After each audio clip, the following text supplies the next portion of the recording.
Boop. So again, welcome to Drag Discussions. I'm sure people will filter in and out throughout the other thing.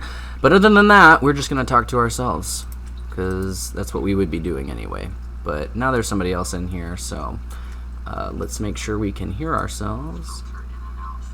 We do have volume, so that's good to know.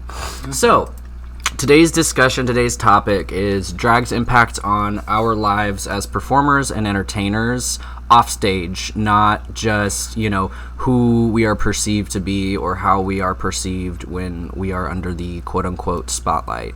So, Jules, I know that we discussed wanting to kind of between, a few topics that were both kind of the same gist, so you settled with this one, and I want to ask you why was this topic something specifically that you wanted to be a part of talking about? Well, because I think that overall just the idea of how the question of how does drag impact your life is a very open question. I think it impacts our lives in a lot of different ways that I think a lot of people don't really think about. And I think it's also kind of important to think about when you start doing it, because there are definitely a lot of things. I feel like people do it sometimes for the wrong reasons. They start doing it. Oh yeah, I think there are some people that do that, but I think a lot of times, people get. It's not even so much discouraged, but they see how a lot of stuff works within, because at the end of the day, it is an industry. We are entertainers, so we do have to kind of treat it as an industry. And I think that just like with any job or with any kind of trade you do, people don't always know everything about it going in. Yeah. So it's important to talk about those things, and it's important to think about those things, especially if you are a new performer or an old performer or somebody who might be feeling very burned out or they want to keep doing drag, but are just having a very hard time balancing that. So you brought that up about balancing drag with your personal life, which is also definitely something during this podcast that I want to get into as well. But you mentioned somebody who doesn't, needs, I guess the best way to paraphrase it, a break from drag. Yeah, I think it's important because I when I started, I didn't think I was ever going to really want to take a break because I was so enamored with the scene and doing drag, because I've always been an art person, and I'm majoring in technical theater, so I love performance and everything that goes into that, not just the performance aspect. Yeah, and that's more, that is a good example of you as a person. Yeah. That's not Jules Diamond anymore. That's you. That's who you are when you go home and you take off your makeup and you watch your Netflix and chill out. Yeah, but in regards to taking a break, I think that people kind of need to take breaks every once in a while. Quarantine has been a pretty good opportunity. Well, yeah, for sure. And a good opportunity that hasn't been taken by everybody. Yeah, because I definitely, at the time, because I, for context for anybody who's not in the know, and I know I haven't talked about this on social media really yet, is I kind of had to take a break starting in April, and Which was the peak of, where it was COVID was getting really bad. And I had to take a break because there was so much going on, within my personal life, and then also with school and everything that has to do with that outside of drag, but then a lot of things that were going on in my circles that was really just grinding on me, and we both know a little bit about what that was. A little bit is an understatement. Yeah. But overall, I just wasn't feeling creative drive anymore, and I think it's because there were a lot of things that I was... Turned into something you dreaded. Yeah, because I think I was having a lot of, like I said, I was having some issues with the circles that I was involved in, and then I was feeling like I wasn't really finding where I wanted to be creatively yet, because I had an idea in my head of what I wanted to do, but I just felt it's not what I want it to be yet. It's not what other people want it to be. It's not what people want to see. And that's the problem. That's the problem, are those thoughts like that. Yeah. It's not what other people want to see. And it's just, there were so many things at once that were just kind of overwhelming me that I was like, okay, I need to step away from this. Yeah. Because it is not bringing me, it's not bringing me. you joy anymore. No, because it was draining me of my energy. It was draining me of my money. That's for goddamn sure. It was draining me of my fucking money. Preach. But anyhow, like, I just really needed to just be like, okay, I don't know if I'm going to come back to this yet, but I need to get away from it for right now. Yeah. And when I first took my break, I kind of was in a really, like, just kind of miserable place where I was like, I don't want to touch a wig ever again. Yeah. I was like, hell no.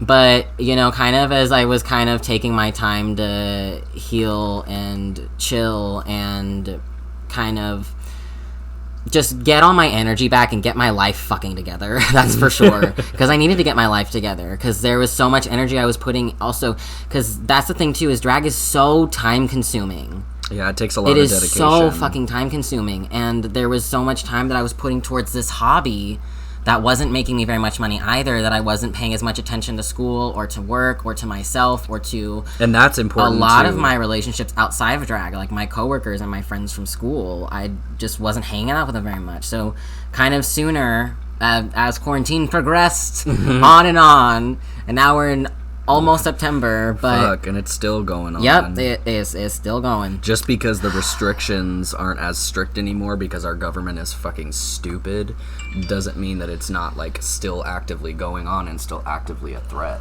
Yeah, but kind of getting back to what I was saying, it's like I also do a lot of visual art, and as kind of getting my creative energy back in that and kind of using a lot of energy towards that, I was like, I really miss drag. Because it's an art form that I feel like it's a little bit hard to replicate in how authentic it is and how it's a purely, like, identity and personality based art form. Because obviously, you know, a lot of times people create their drag persona based on themselves. That's true, but, you know, there also, in that, there needs, I feel like people, because I've had this issue, where people need to know how to balance that. Oh, for sure. In terms of not letting their alter ego, their online, or their, well, now it's all online, but their persona, their makeup, everything that goes into making something so artistic can also be very misunderstood. Yeah, and I think a lot of times that comes from people once not really understanding that this is an industry. It's a business. It's a business. Like, why do you think that we would be, you know, these producers? Think about producers. Yeah, for sure. Because at the end of the day, we are bringing, I mean, you know, obviously there's no bars or not a lot of places having shows right now. I know Texas anyway. Well, I know that there are some places that are doing socially distant shows, but that's besides the point. Yeah, that seems a little bit risky. Yeah, but, you know, at the end of the day, the bars and the clubs have these shows because they bring them money. And... Yup. You know, I know that a lot of times we all would love for, idealistically, for all art and all manner of performance and entertainment to be purely artistic and to be appreciated as such, and to but you know, there are some times where you have to realize, once again, this is a business, and, you know, the reason why these bars and clubs have their shows is because they need to make money. Yep. And, you know, a lot of times they rely on a lot of the bar sales. Sometimes they rely on door sales. It's whatever it does. But you have to kind of work to make yourself professional. Yeah. And marketable. Oh, yes. Professionalism. And the best way to do that is not even... I feel like the best way to do that is not even so much worry about, you know, how your art is perceived, but how you are perceived as a professional.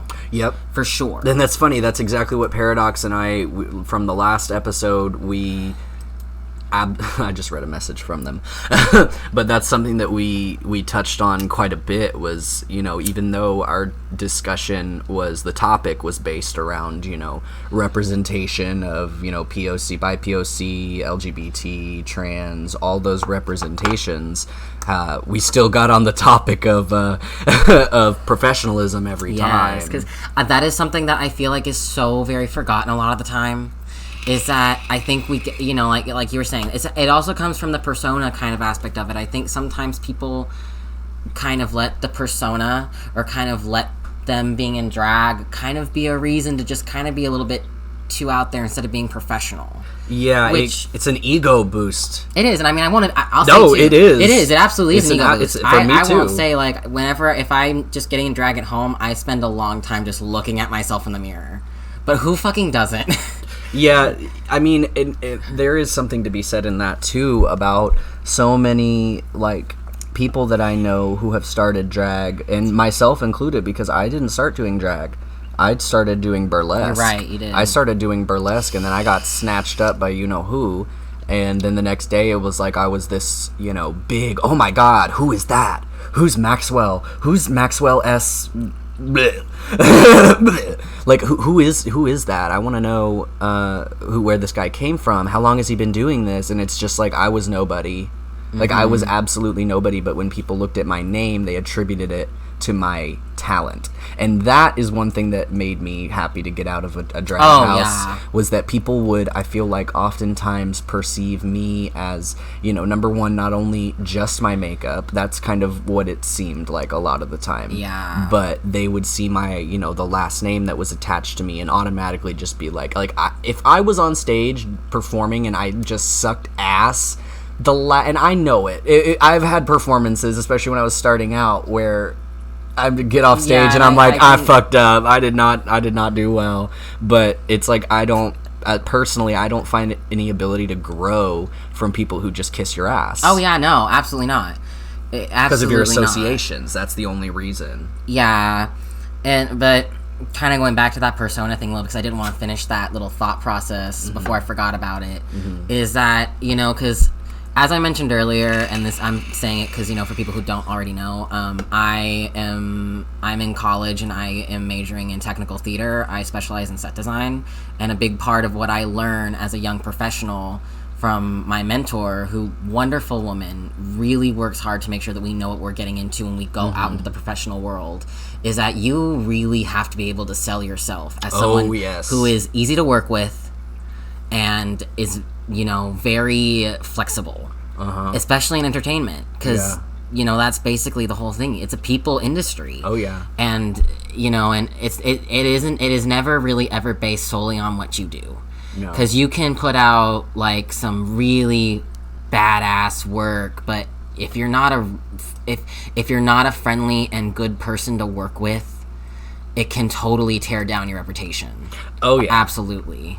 Yeah, and that's something that, you know, is very easy to do to yourself. Yeah. Like, you know, I've seen people who you know, just social media presence too is very important. And, you know, I did have to admittedly learn some of that the hard way when I was first starting. As I already had a pretty good head on my shoulders, but still it's different. In a lot of ways, the drag community and the LGBT community in general are very similar in that there's always going to be shit. There's always going to be drama. Oh, yeah. Someone's always going to have a problem. But that's kind of true, like, for all areas of life. No, that's what I'm saying. Sure. Yeah, exactly. It is no different than any other area of life where it's a lot more petty. It's petty and superficial. In a way, yeah. It's superficial. I think drag, especially, though, is very superficial, because I think a lot of times, because the way that I've always tried to approach people professionally in drag is, when I am off the stage, I will treat you like a colleague. Yeah. I will not be and if I don't know you like one of my best friends, I will treat you like an acquaintance. An acquaintance, or somebody that I work with professionally. Because think about it. Anybody could be seeing me perform, and anybody could be talking to me at any given time.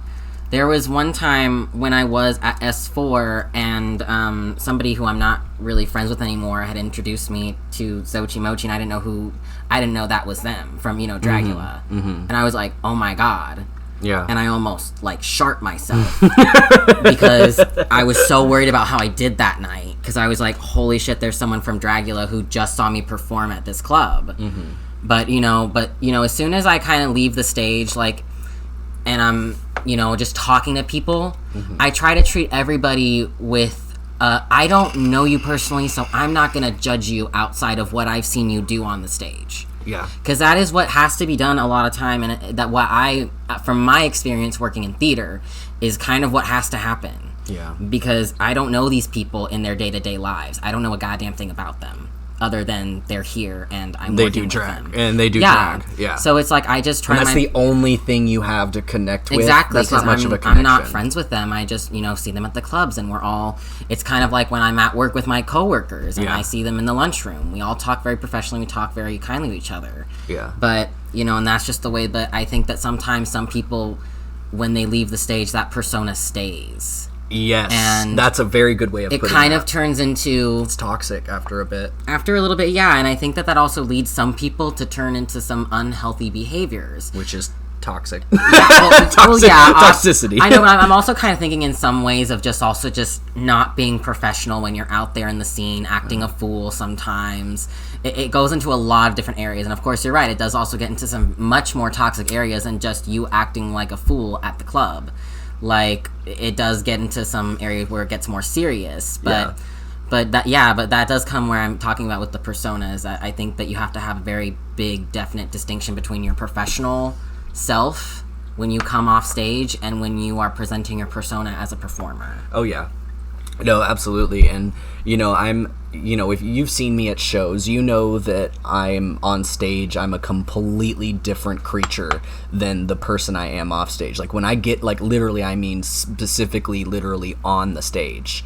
As soon as I step off that stage, I go back to being myself. I may still be in You're makeup. Just a big dweeb. Yes, this is true. Yeah, that's true.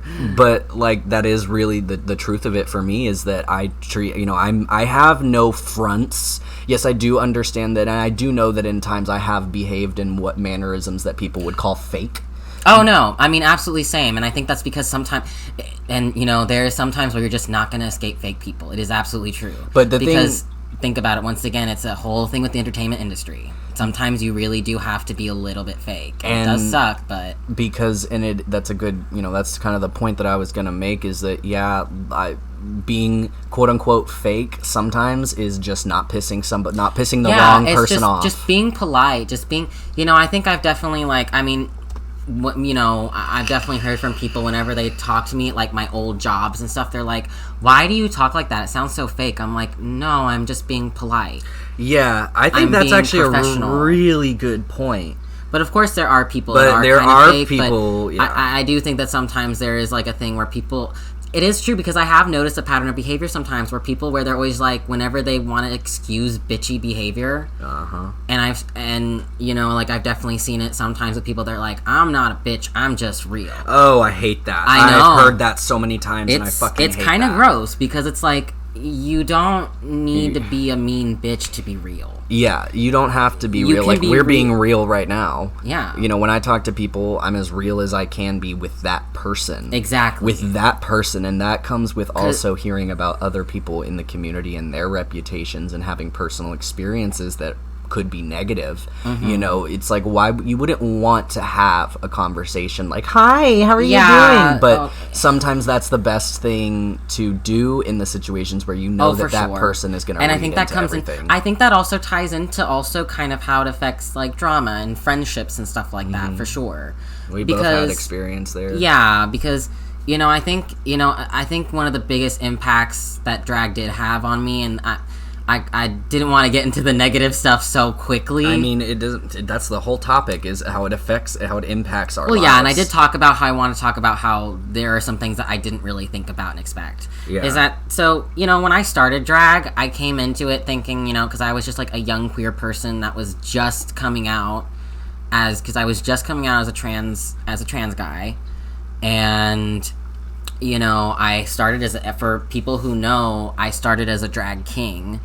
Now I do a lot more feminine and sometimes androgynous looks, because, excuse me, I need I'm a little liquid. A little liquid. A little liquid from my throat. A little liquid. What am I drinking tonight, Maxwell? A nasty ass fucking margarita buzzball. Hey, they're kind of popping. I mean, they do have a high alcohol content. I showed it to my best friend the first time I tried this, and then she texted me the next day and was like, that was not bad. And I was like, it's okay. That's why we're best friends, because we're both nasty asses. But anyhow, back to what I was saying. So I started as a king, and for me, that was kind of what I needed at the time to affirm to people that I was male. Yeah. Same. Yeah, same here. I need, and it kind of worked for a little bit until, because I started testosterone in it's almost been a year. It'll be 11 months at the end of August, and then September 30th will be a year. Wow. Can you fucking believe that? Congratulations. I know. It's weird how fast time goes. Oh, for sure. Like, for sure. Like, it still feels like I'm still, like, just barely, like, just started. Well, anyways, so...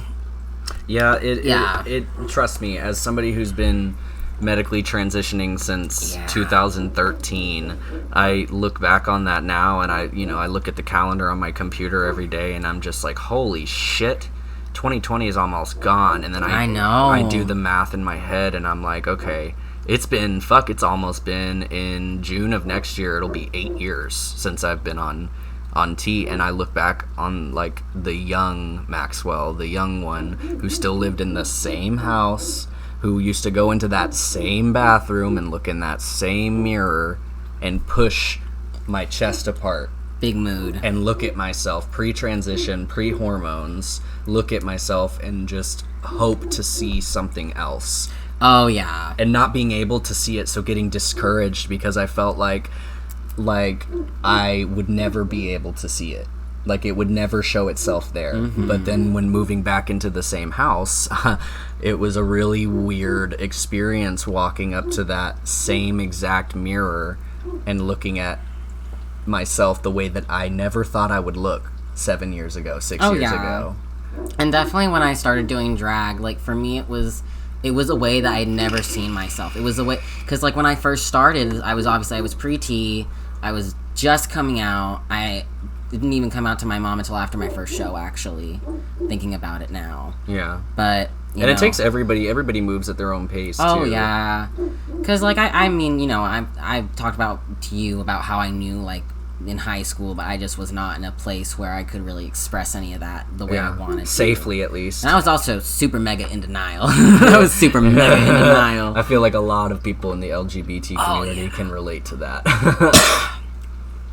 Oh, yeah.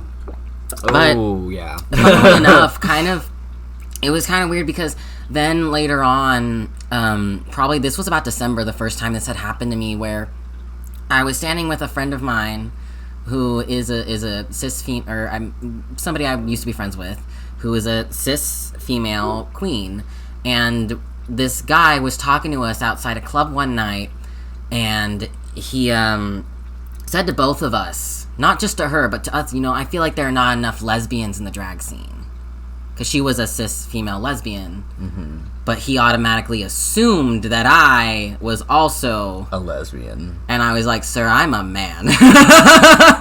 And, you know, it was just kind of a little bit of a thing for me where I was like, this is, you know, it was working against me at the time. And also because it was like, I don't want to feel like I'm trying to emulate being a man, because I am a man. Yeah. And this was something that later that somebody who I talked to, who was another trans-masculine person, mm-hmm. who did more feminine and a little bit of androgynous drag. Vape in my throat. Oh, nasty. Excuse me. Gross. Anyway. No, what I was gonna tack on to that is... about never mind, you continue yeah, because I want to finish it before I forget it.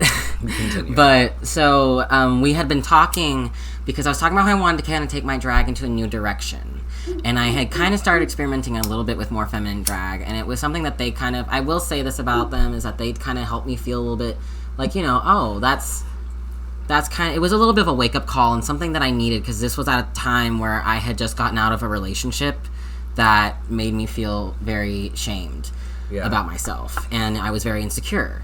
Yeah. So they had kind of told me, you know, like, kind of doing femme drag has kind of helped me in a way, of feeling just kind of like all the other guys in the scene, like, you know, all the cis men. That's a really good point that I'm really glad you brought up, because what I was going to touch on a little bit of earlier definitely is relevant now, that I feel like that is very confusing to a lot of people, and I will admit that was really confusing to me too, being a trans masculine person and performing. My first thought was, I don't want to dress up like a woman. That seems really counterintuitive. I understand that. That was my thought process. I understand, and I understand that it's different for everybody, and I think because I started seeing a couple more, like, FTM, like, queens. Hello, Daddy Gambino. Welcome to the show. Oh, hello.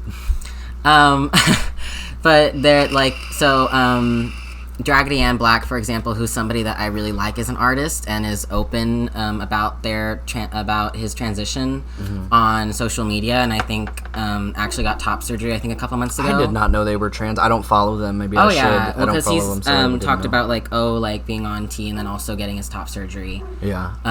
But kind of as I saw more other, and especially like because Draggedy Ann kind of has a little bit of a good following. Yeah. And I really like their drag. It's badass. With a name like Draggedy Ann, bitch, you better be serving. I mean, House of Black kind of is badass as fuck. Yeah, they're badass. So anyways, but it kind of made me feel like, like I said, it's something that for me personally, and I can understand how other people don't feel the same, but I've also met like trans women who perform as kings that feel the same way. I didn't even think about that, but I've actually never met somebody who is a trans woman who dressed up as a king. That's interesting. Oh yeah, because I think it just kind of brings a little bit of like, I'm just like, Yeah. But that's just kind of an internal feeling, and like I said, I get that it's not like that for all trans people, absolutely. But for me, it felt good because I didn't want to feel like I was performing masculinity because I am a man. Masculine. I am a man. So you wanted to just feel like, all the other cis men who are men, who do identify as men because they're cis men. And I think because also like just, and I also like I want to start experimenting a lot more with this androgynous and maybe a little bit of more masculine drag as well, because I don't define Jules as either or. Yeah. Like, if anything... Neither do I. Yeah. Not anymore. Because honestly, and this was something I was talking about the other day with my roommate, and we were kind of talking about how, like, I see Jules as, like... Because I'm super influenced, like, with a lot of the new style that I found. I've pulled a lot from, like, cartoons. I was a super huge weeb. I still am a super huge weeb. So I pull a lot of my inspiration from a lot of like horror anime and a lot of horror video games and stuff like that. I mean, same. Like, The Last of Us gave me so much inspiration for, like, so much creepy apocalyptic drag. I have not played The Last of Us. It's but good. I'm also really shitty at video games. That's because you're an Xbox hoe. PlayStation 4. Okay, It's a PlayStation 4 in my defense, I want a PlayStation 4. My Xbox is an Xbox 360 from 2012. Thank you very much. So, anyways... But, like... Hey, it works. It plays the things. Jules is a cartoon character, and that's how I see them. And I just try to vibe with that, and whatever kind of look I decide to go that kind of fits what I kind of want to do with them, that's fine with me. See, that's the thing about touching back on what you said about, wanting to be a king to reaffirm yourself in your gender. See, and I said I did the same thing, but here's the funny thing. I didn't do that with drag. I did that with cosplay. Well, I mean, yeah. In a way, I did too. But I got it out of my system after like 3-4 years of doing cosplay. And, I would always, and to be fair, I think that's when my mother got a hint of, this is weird. My 14-year-old daughter is dressing up like Castiel from Supernatural, some scruffy man, and using a stippling brush. At least you cosplayed something that was kind of normal and was not a Homestuck. Yeah, that's pretty damning. Yeah, that... I will never live that down. Yeah, you were one of those bitches that the cleaning people hated because well, actually, the tub funnily gray. enough, I never got gray paint on anything, ever. I didn't get paint on anything until I actually did a Steven Universe cosplay when I was in high school. Oh, who'd you call? Oh, you did Pearl, huh? No, I did Lapis Lazuli. Oh, I wanted to do Pearl. No, I wanted to do Pearl for a while. I wanted to do Pearl. Love Pearl. I never did. But see, I got that out of my system, after, and I made the same realization that it sounds like you made when you started doing, more femme looks. I made that realization, but, when I was 17, 18, I realized that that's not necessarily the truth, and in order, that I've already done that, where I dressed up as a man to reaffirm myself as being a man, and then, but so like sort of the same thing happened in drag, where I don't feel like, see, I started out doing burlesque and doing like I would have little glitter strips on my scars because I love that. But you want to know the reason I did that? The reason I did that wasn't necessarily because I was ashamed of being trans or being who I was. But at the same time, I didn't want anybody to really see my scars, but I wanted them to affect the people who knew what they represented. Yes. That's exactly why I did that, is because, and, you know, because I knew that I just didn't want to be seen as, oh, wow, that guy's trans, or, oh, wow, that guy's had that guy's had surgery. You know, these bilateral mastectomy scars are pretty universally recognized because of, you know, women who have, or I guess I should just say, biological women who have breast cancer. You know, those scars, the same kind of procedure, if I'm not mistaken, they usually have similar scars. I think. I'm not entirely sure. I'm not a medical doctor. I don't know. We are not men of science. We're not men of science. We're not men of science. No, I am men of spookiness and weed. But anyway, no, I definitely did not do that because I was ashamed of myself. So much as still at that point until I feel like I finally got comfortable about talking about my transition, which I started when I was 15 and a half, 16 in 2013. I finally, you know, I was in a band. I was in a rock band with 3 cis het fuckboy guys that I worked with at the time. Wow, I don't even want to. And no, then here's the kicker. They moved in with me. They moved in with me and my partner at the time, and I just remember I hadn't told them. Nobody knew I was trans. Oh my god. Because I already passed, so it was something that I just didn't want that label stamped on my forehead. You know what I mean? That. I didn't want that label of trans on my forehead because I knew that people would see that and instantly either think different of me or think not necessarily less of me. Oh yeah. But think of me differently. I think a lot of people have that kind of same. I wanted to be like. I'm reading the chat. Hey, Daddy Gambino, same. Big mood. Oh, I'm gonna actually change this out because this is cashed out. Okay. But I think a lot of people have that same kind of like feeling because I wanted to be cis, and now I realize that's gross. I don't want to be fucking cis. These people suck. I mean, oh my god. Obviously, that's very generalized. Well, I think it's because I feel like that question is asked a lot, like. Because I feel like it was one of my family members also who asked me this when I had first come out to them, like, do you wish you'd been born, like, as a cis male? Well, sure. Well, yeah, I think it's kind of a double-edged question, because in ways, obviously, yes. In other ways, I feel like I would not have had the same, I wouldn't have the same formative experiences that I have now. And I also I would have been honestly, with my family, I probably would have been raised very differently, because anyways, I'm not gonna get into it, but there, you know, it's a very double-edged question because I think it's so hard to answer.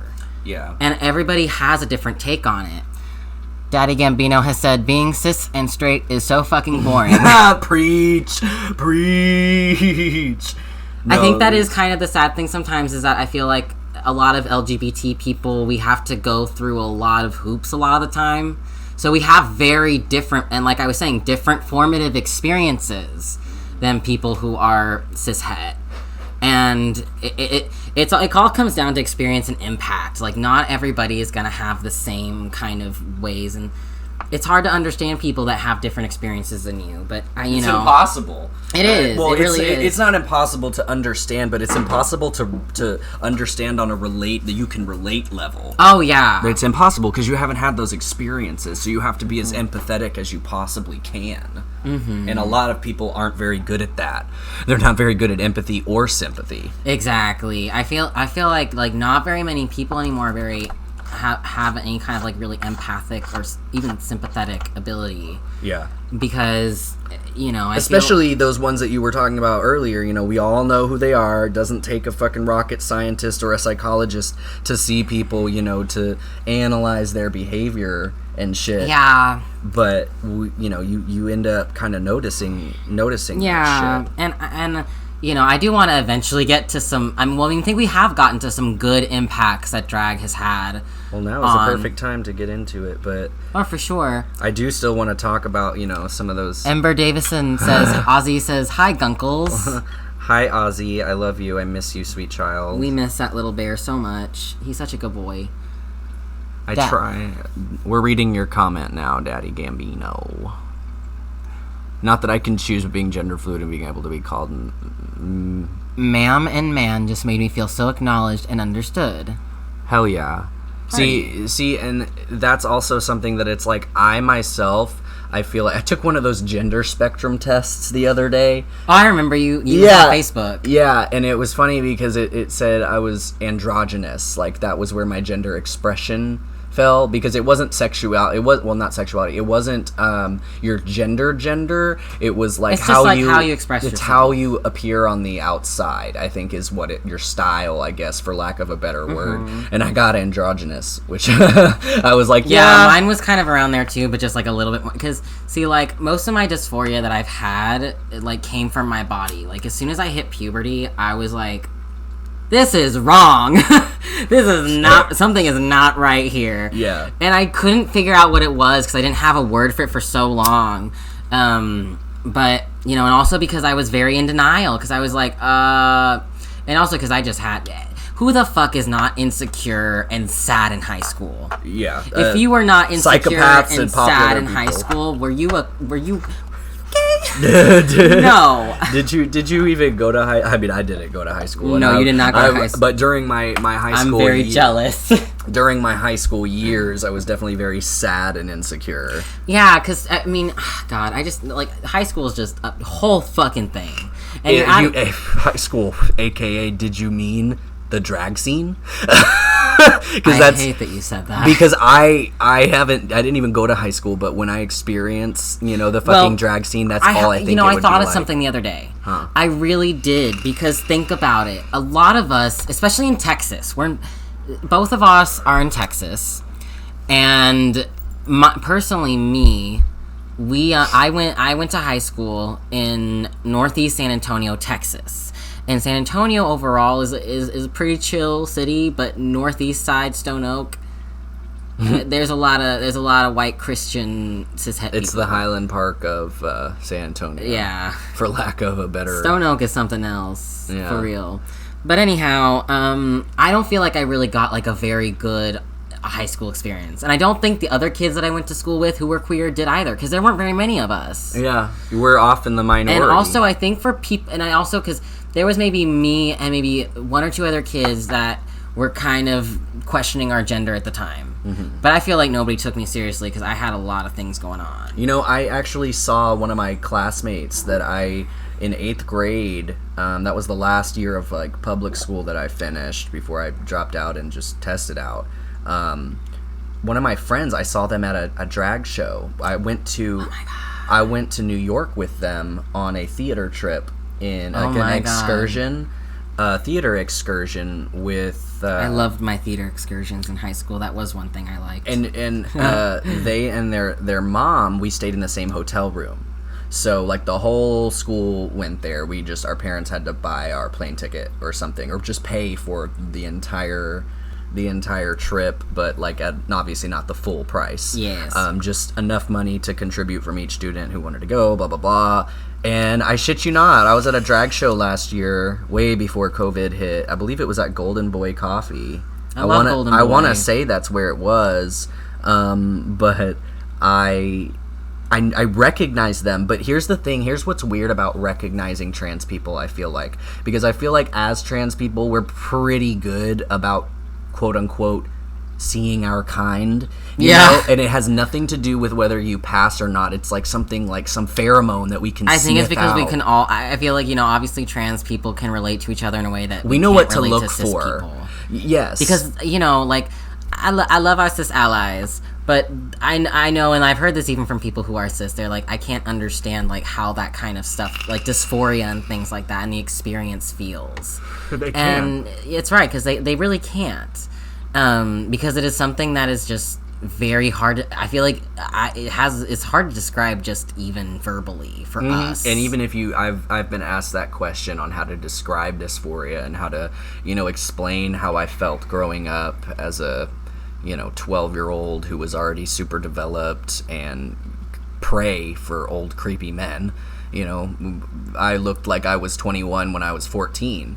Yeah. So, in a way I can relate to, well, obviously we can both relate to, the cis woman's struggle. Yeah. Because I was perceived that way for so long. Perceived as a 21-year-old. And we had to experience, obviously, similar things that they do growing up. Oh, yeah. No, when one of my, trans femme friends or, regardless, tells me, about, period pain and cramps, or, my coworker, I'm just like, girl, I'm probably one of the only dudes that can tell you, legitimately... in her circle anyway. I know how you feel. Would you like some Midol? Oh yeah, no, there is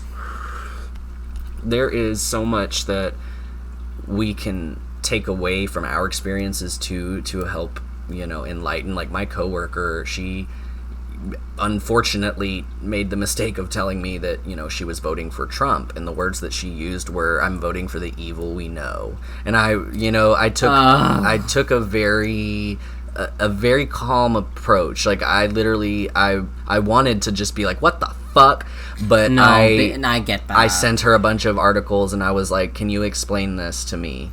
And it turns out that she was just kind of undereducated on politics and really what was going on. Yeah. And once I kind of explained to her, this is why he's not a good person, and this is why you can't vote for him, etc. She adopted her views around that, and it really opened her eyes. And, now she's always sending me articles about, fuck Trump. And I'm like, girl, you came a long way.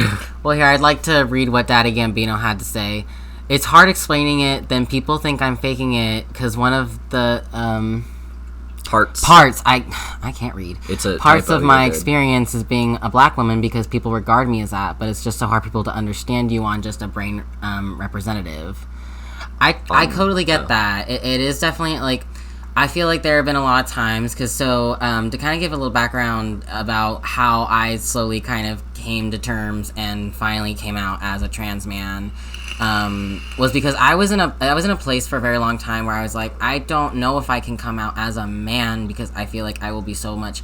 I just had a lot of insecurities with feeling desirable and feeling like I could be in a successful relationship. So, oh god, that was one of my biggest fears too. Yeah, especially because I'm obviously not a very masculine man. I'm not. I'm an arts major, honey. I'm an arts major. I never did sports.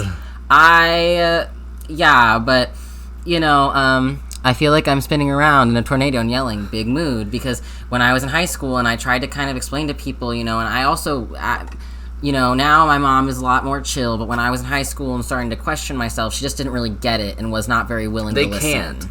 They can't get it, and when they are when boomers, because my mom is a boomer too, when they are faced with situations that they don't understand, they retaliate because it scares them that they don't understand it. Yeah, they can't understand it, and so they'd rather reject it, which is the mindset of a lot of people who were raised in traditional Christian households. I feel like, or Catholic households. I feel like that's a lot of what you don't know scares you. No, what you don't know is an opportunity to learn about it. Oh, absolutely. And I definitely was just in a place where I was just kind of just trying to kind of scream out into the world, I kind of feel like I know who I am, but I felt like the rest of the world was not allowing me. So I kind of understand what you're saying in that respect, and I wanted to add on to that, Daddy Gambino, because it is hard when you try to explain to people, because it is kind of hard when you at any point, for pretty much, I feel like most trans people, it is hard at literally any point, whether you are binary or non-binary or whatever label, however you present, it is sometimes just I feel like cis people just have a hard time, because and especially when I was in high school, like I said, I went to high school in a fairly conservative area, even though I was still in theater, people just didn't really care to get it. No. When did you come out?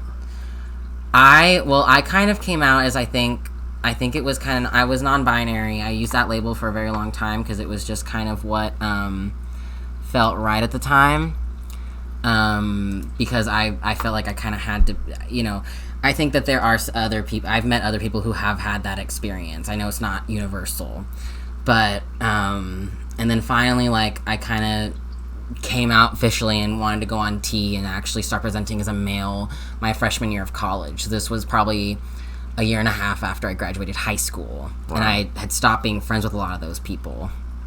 I feel like no matter the gender, us non-cis bitches get each other. Hell yeah. Lost everyone during moving, so I feel like the only trans existence in my experience. Yeah, I definitely know how it feels to pick up and move, but I don't know how it feels to pick up and move away so far, which I think you've relocated because I know we've talked a little bit before. I don't know how far away you relocated, but if it's farther away than 2 hours, then I can definitely at least relate to that on a tiny level. Definitely, like when I was choosing colleges, and I feel like I chose college very well, because obviously like DFW has a very good drag scene, and I'm very happy I came here, because even though I had my times being kind of like I don't want to touch drag for a while, like I still feel very blessed that I got to experience it here and start here, because it's an amazing place to start, because I'm from San Antonio originally,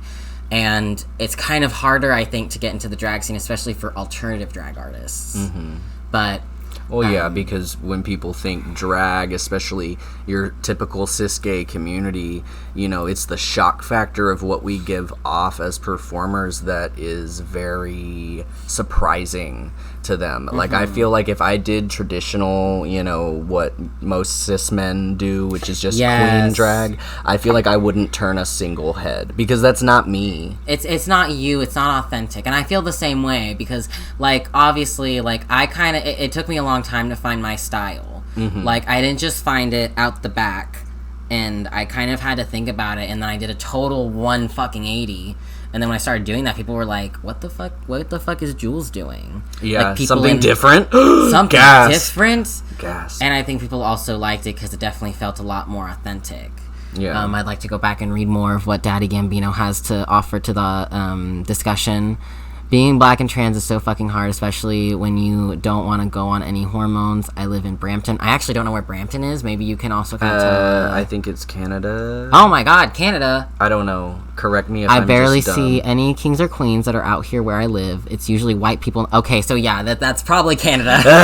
Toronto and Quebec. Okay.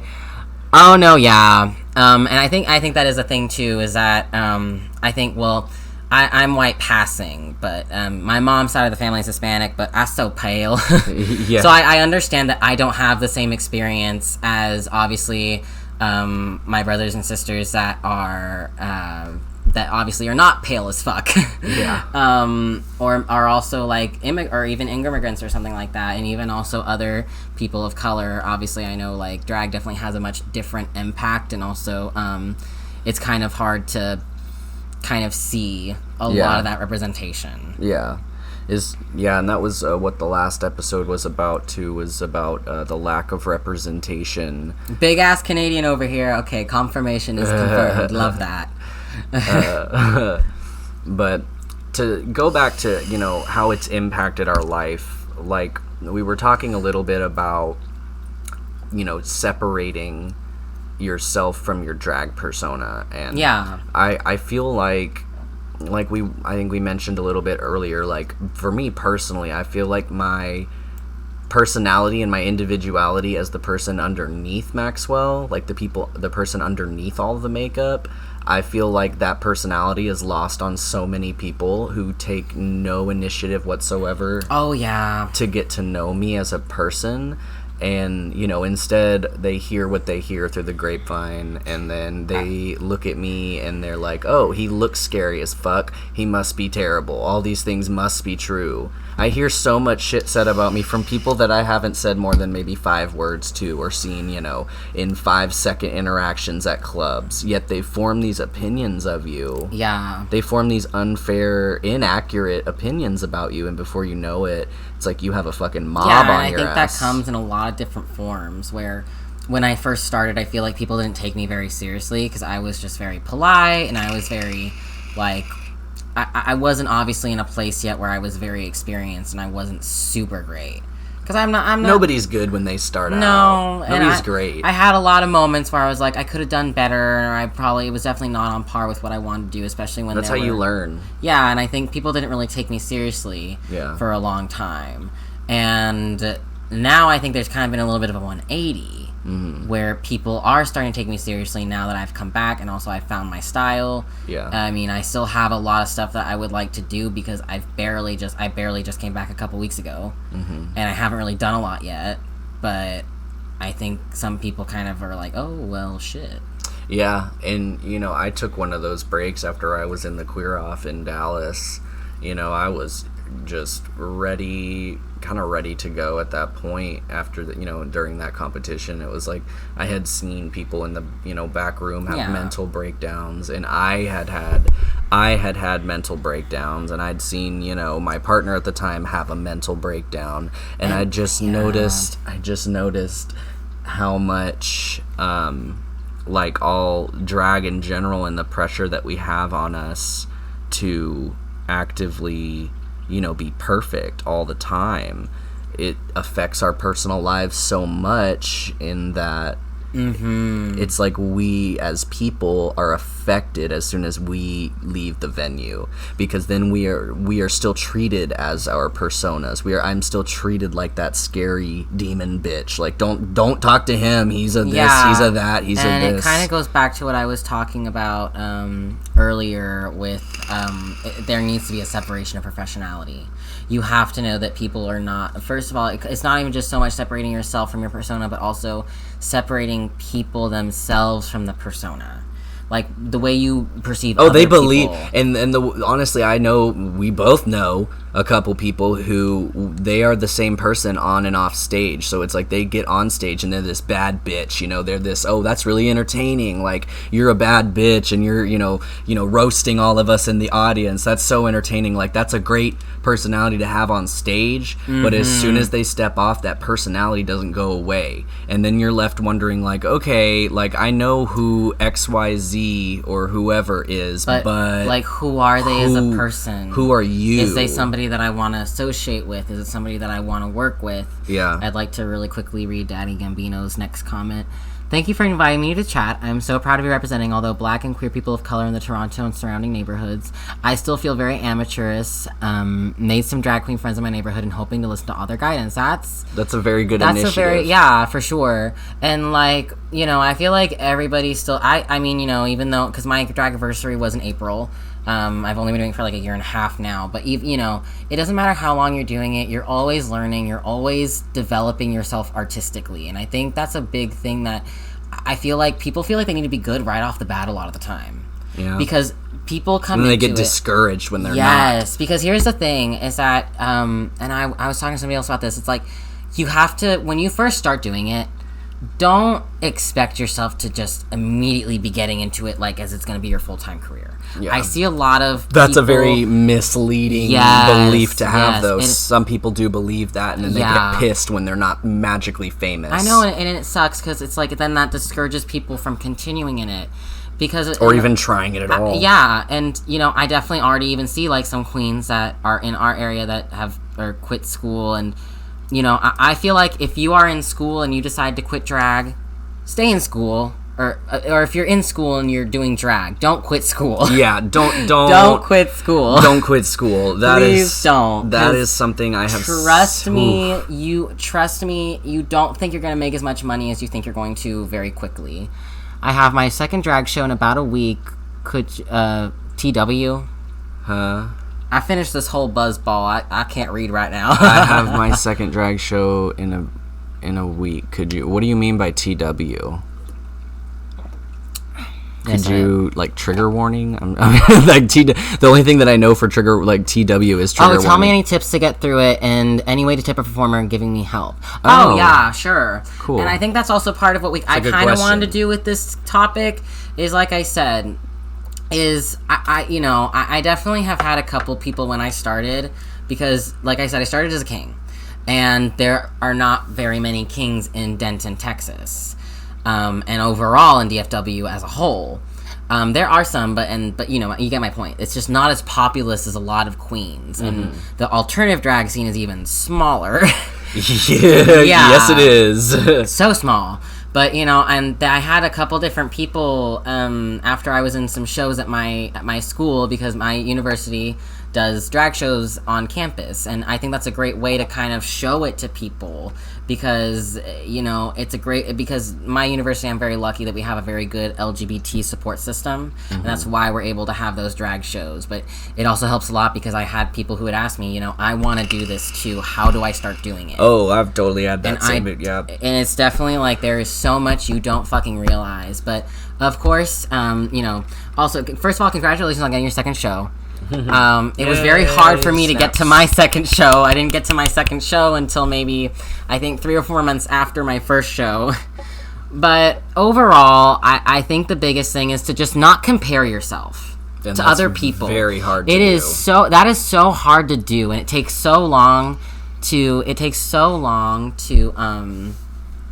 be able to not compare yourself to people. Oh yeah. I don't think I stopped comparing myself as much until maybe March, which was literally like, and that's quarantine. Right before, that's what I was saying earlier about quarantine being a very opportunity, a very big opportunity to take a break and to self-reflect. And I've seen people who, not for a second, even through the peak of all the Black Lives Matter protests, stop posting their mugs and stop promoting their digital shows. And those were coincidentally the same people that I had known from previous experience with and interactions with, to be the ones that don't have that distinction between their personal life and their drag persona. I feel like the peak of the Black Lives Matter protests were 100% a very good sign of other people's morals. Their morals, and if they really do have that distinction between drag and real life. Exactly.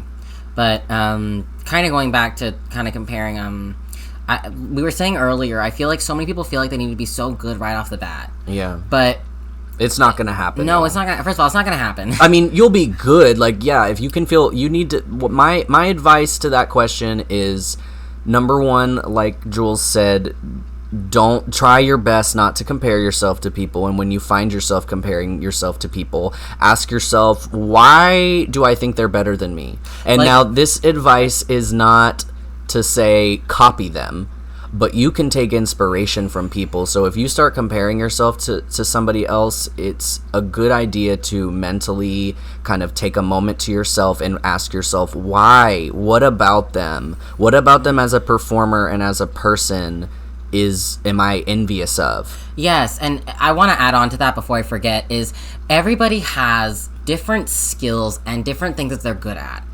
I think it is so helpful if you are able to maybe take a look real quick, maybe take a moment, write down what you think that you're good at, and maybe look at areas that you want to improve, because this is an ever-evolving art form, because because like I said earlier, it is, I think, an art form that is so personal, because it is so tied to your identity and how you form your taste, because it's you're performing as this persona that you have created. It's a part of you. It's not you. It's not you, but it's a part of you. It's a part of you, yeah. But, it's an ever-evolving art form, because we are always evolving as people. So, Daddy Gambino has responded to us. Thank you so much. It is definitely so hard not to compare myself. I've been a stripper for a few years now, so I thought... Hell yeah! I'd be okay. But doing drag is most definitely different. I lost a best friend during the Black Lives Matter movement, so I am trying to stock-ton my guns no matter what. I am very sorry, first of all, for your loss, absolutely. But I'm glad that, trying to stick to your guns, I'm glad that definitely you're trying to kind of build yourself from this experience. And I shake my ass, that's all I got. Mood. Big old mood. Big old mood. Oh, God. See, and you brought up, drag representing, I added a part of yourself. I wanted to add to that too, because that's exactly what I was talking about when we mentioned, people not being able to separate their personal lives from drag, is that with me, I have that very distinct separation, but Maxwell is a part of me, and the part of Maxwell that is me are my demons and all the negative shit, all the horrible, experiences I have had, all expressing them in ways that are healthy, in that I'm not, lashing out like at myself or at anybody else, not taking out, projecting onto people. It's part of me. It's the parts of me that I want to be able to express in a healthy way. And I've had people come up to me after shows, maybe 2 or 3 people at different shows come up to me and, tell me, wow, that number really touched me. Because I'm not saying that the entire audience is going to be moved and touched by my drag and my numbers. There are a lot of people who don't like what I do, who just alternative drag is not their thing, and they'd rather, listen to some girl dancing around to top 40s hits, and that's cool. But there will always be those people in the community who are at your shows and who they read between the lines of your performance. They read between the lines, and because they can relate to it in some way or another. And that's a really powerful part of drag. So it's like when you have that distinct separation between who you are as a person and your drag, like that's not to say you shouldn't put parts of yourself in your drag, because it is your creation and your mind baby, your brain baby. But for me personally, it's like I use it as a outlet. I use it as a cathartic outlet so that I can express the parts of myself that aren't perfect. I can express the parts of myself that aren't healthy. And it's a way of opening up about those things and those experiences, and honestly opening up a discussion about mental health, which is what I think the next episode might be about.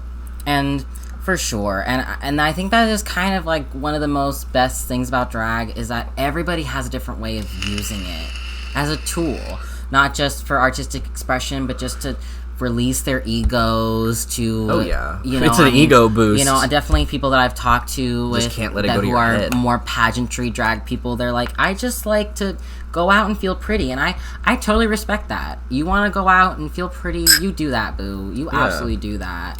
And for me personally, like, the way I use it is just as artistic expression, because like, I'm a visual artist. I obviously am a super huge person who likes cartoons. Like, I grew up, I never shut the fuck up about Disney and a lot of cartoons. It's true. It is so ungodly true. But I think kind of the other day when I was kind of like playing with some looks, I was like looking at myself, I was like, I look like a fucking cartoon character. And I was like, this is finally what I want from it, is just like kind of an expression of a character that I get to have. Real quick, because I know Paradox messaged this earlier and I wanted to read it. Paradox Ray has said to us, jealousy is a pretty gross disease when it comes to drag. Absolutely. Jealousy is a pretty gross disease if it's used in excess in any context, but definitely in the drag scene. In drag scene, for sure. And it's because, because like we were saying earlier, drag is such a personal art form. Like, and at the end of the day, it is a little bit, like, obviously you want to evolve yourself as an artist and bring quality art to the stage as you get better. But it is sometimes, I think, a little futile to compare yourself, because what you're going to end up doing is so different than what anyone else is doing most of the time. You could have very similar influences or very similar inspirations or whatever the hell, but at the end of the day, it's what you bring to the table that makes you your own performer and your own person. And I think sometimes that's so hard for people to recognize because of the fact that you're pressured very quickly to become very good. Because I think, and definitely when I started doing it, I thought I was going to be making more money than I was. I think a lot of people do. Truth? A lot of people do. Dear God in heaven. But, like, obviously, there were a couple weekends where I would make tips.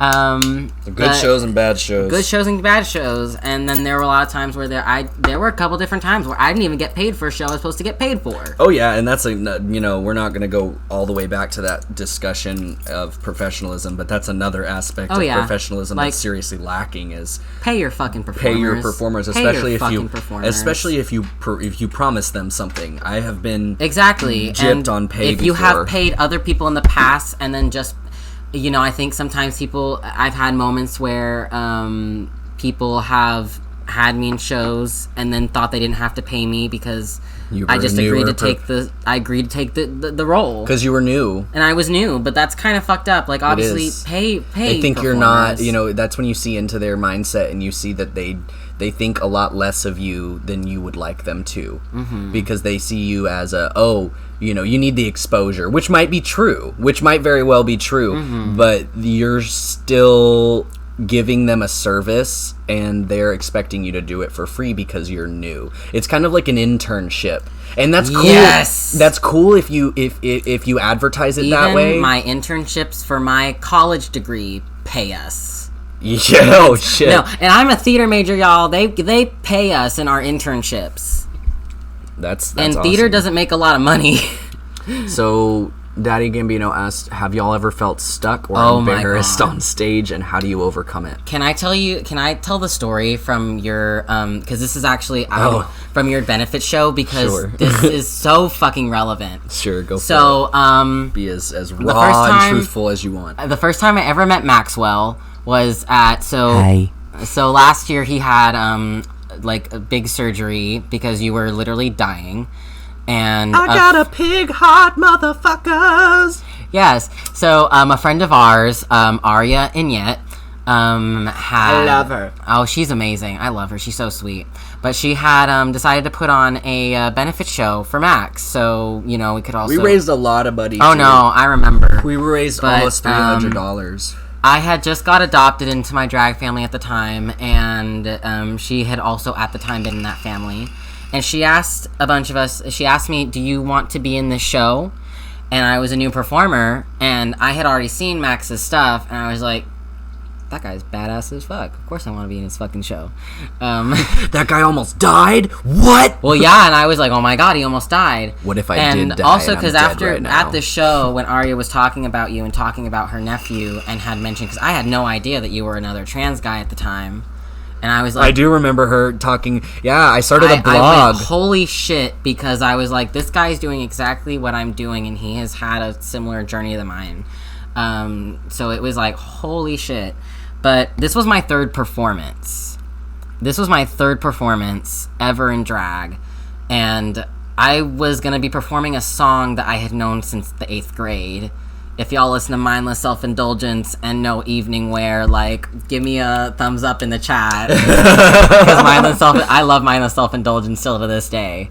But, I knew this song since I was, like, in 8th grade. And I got out on stage, and I blanked. I blanked the fuck out. I was backstage. I could not remember any of my words. And I remember, because the first couple times I had started performing, I... had this weird thing happen where I would get so teary-eyed and I would just have tears coming down, and I wasn't crying, I was still performing, but there was just tears going down my face. That's emotion, though. That shows that you put a lot into your performances. Yeah, because I was first of all, I was also just so happy to be doing it. But so I remember I was just on stage. I was still trying to do as much facial expression and trying to remember as many of the words as I could, but I just kept blanking and just sweating and tears rolling down my face.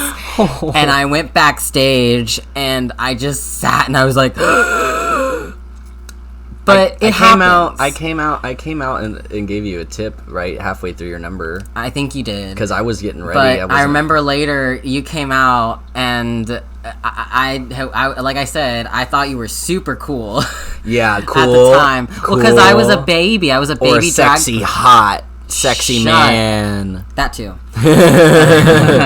That too. But so I remember I was sitting there and a friend of mine was trying to help me kind of calm down and tell me, this happens. This is only your third performance. you know, it's gonna get better. And it does. It really does. Like, once you kind of get used to it and get in the swing of it, like, I always have, like, a little bit of anxiety with performing because I want people to see me doing good and I want to put my best out there. And also just because I have anxiety. I don't get nervous anymore. Well, you've also been doing it a lot more than I have, and you also perform a lot more frequently than I do. Yeah, that's true. So, yeah, that is true. Plus, I used to be in a band. I'm just used to performing in front of people in one way or another. Yeah, like... Whether it's acting I did some performing when I was in theater, but I ultimately decided on doing tech because that's more job stability. Yeah. Yeah, high key. But you came out later and were like, oh, I loved that. Because I saw, like, a second of it. Like, I didn't get to see it all. But what I liked the song, and what I saw, you know, I just saw you kind of... Self-indulgence is badass. Because I just, like, saw you kind of, like, you know, walking around, and I was just like, oh... You know, I didn't see the whole number. Yeah. But... Honestly, Maxwell, I want to take a moment to read the chat because we haven't read it in a minute. Okay. And they also, Daddy Gambino also said, can I message y'all regarding my next shows? We'll message. You can message. DM me on Instagram. That's totally cool. All the information is up there on the screen. Mm-hmm. But embarrassed on stage, I'm trying to think of now one of my embarrassing moments on stage. Well, while you think about it, I'm going to read what Paradox said. Paradox said, it's so strange saying that there are some that want to hold you such a high standard immediately, but tend to forget that everyone starts from somewhere. So it's super gatekeeping classist to me. It is. It really is. Because think about it. Like, very elitist. It is. Because, like, okay, like I've said, I even said earlier, I made a joke about how I've spent so much money on drag. Probably not as much as some people have, because I know people who have spent, like, hundreds thousands. thousands. I know several people who spend... Oh, yeah, there are definitely a couple Daddy people and mommy have money or something, and they don't even have a job, yet they get... thousands of dollars. I know people like that. I've been to their houses, kind of thing, where I've seen, and you don't even need to be at their house to see all the costumes and shit they have that they always post. And I'm just like, God damn! I fucking wish I had that money. I'd pay off my student debt. Shit. Yeah, like.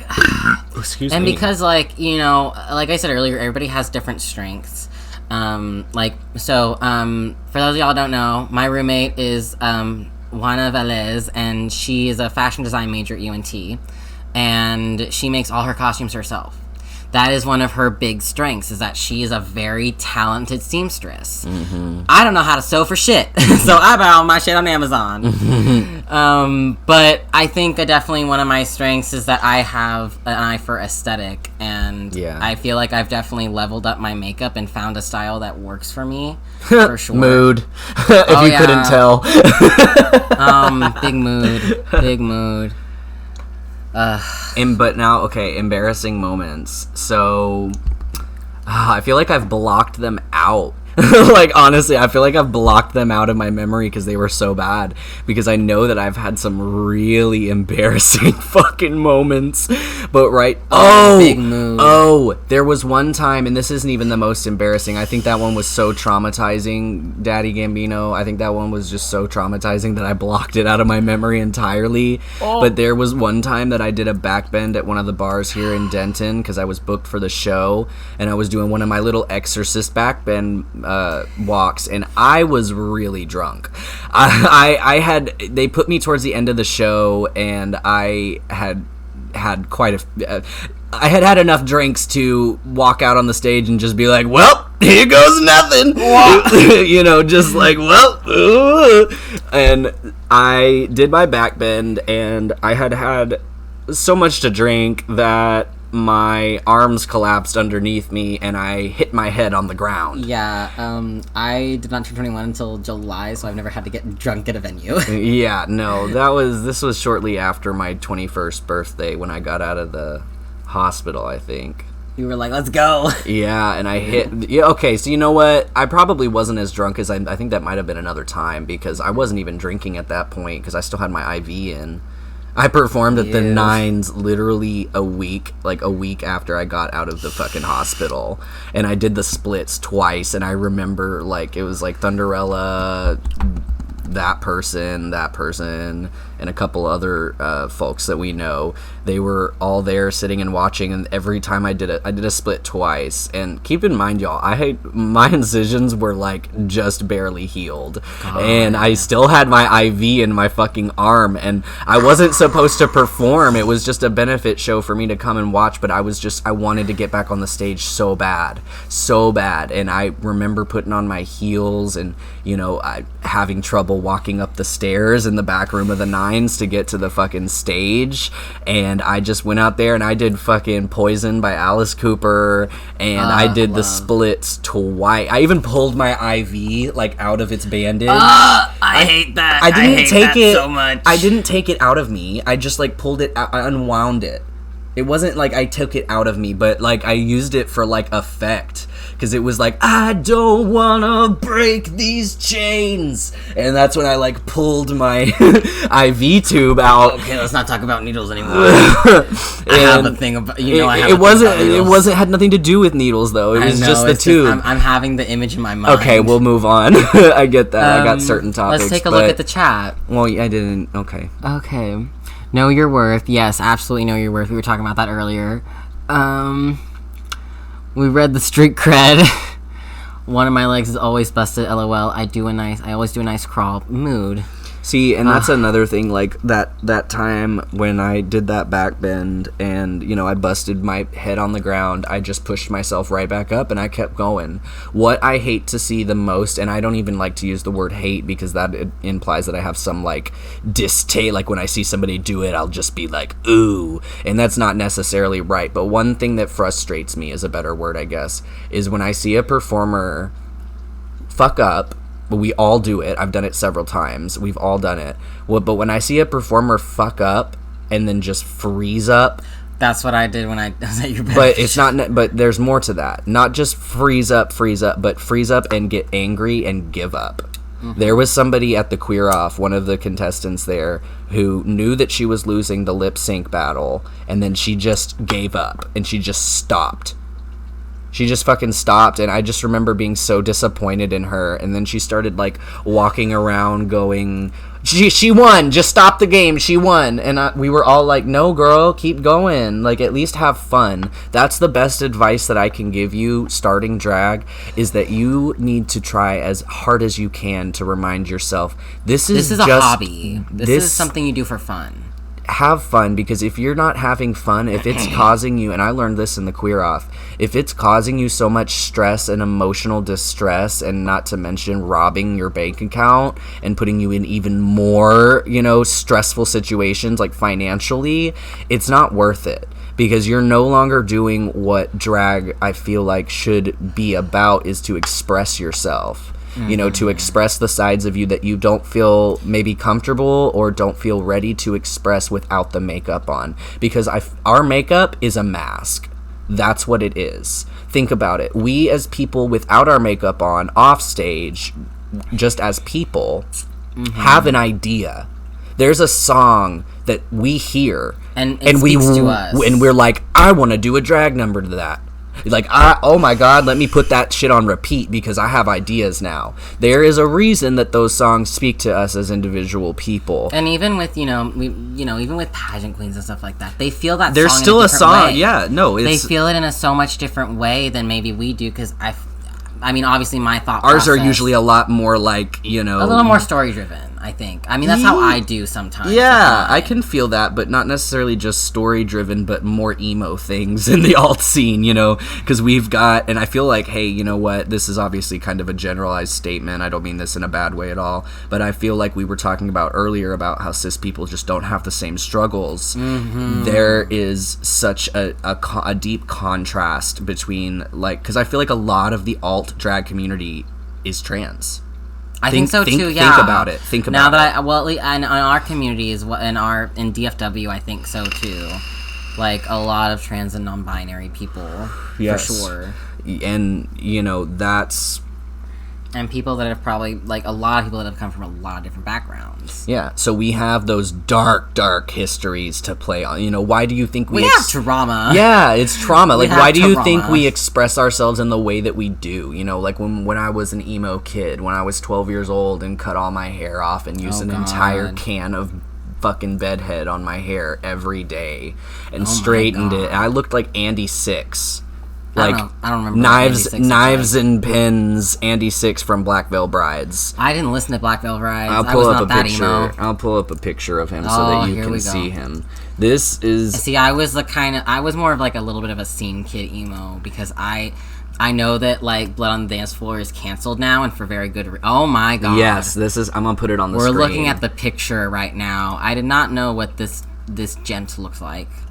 But I was definitely more into the scene, kind of poppy scene.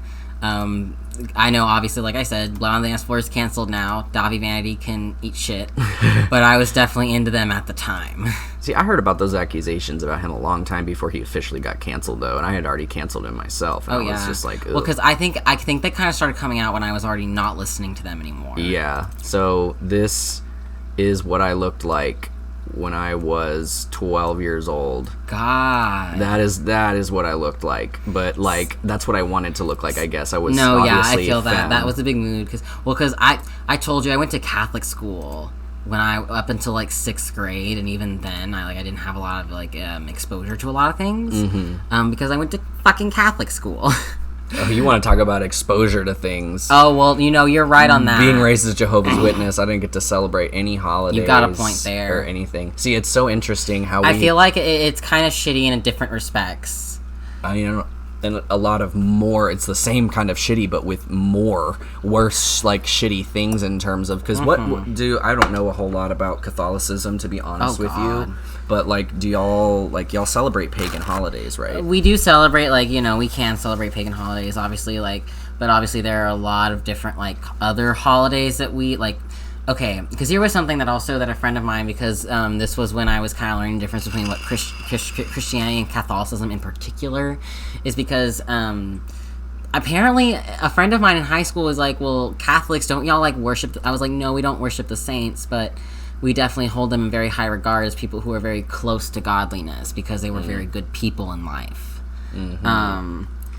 But anyways, we're getting very off topic. Yeah, we're talking about religious shit now. Yeah, I don't want to get into that anymore. I don't want to think about Catholic school. That's for another episode. That's actually a good idea for a topic for an episode. Is I actually have a friend who was raised. I can't remember what they were raised as now. It wasn't Jehovah's Witness. It wasn't Mormon.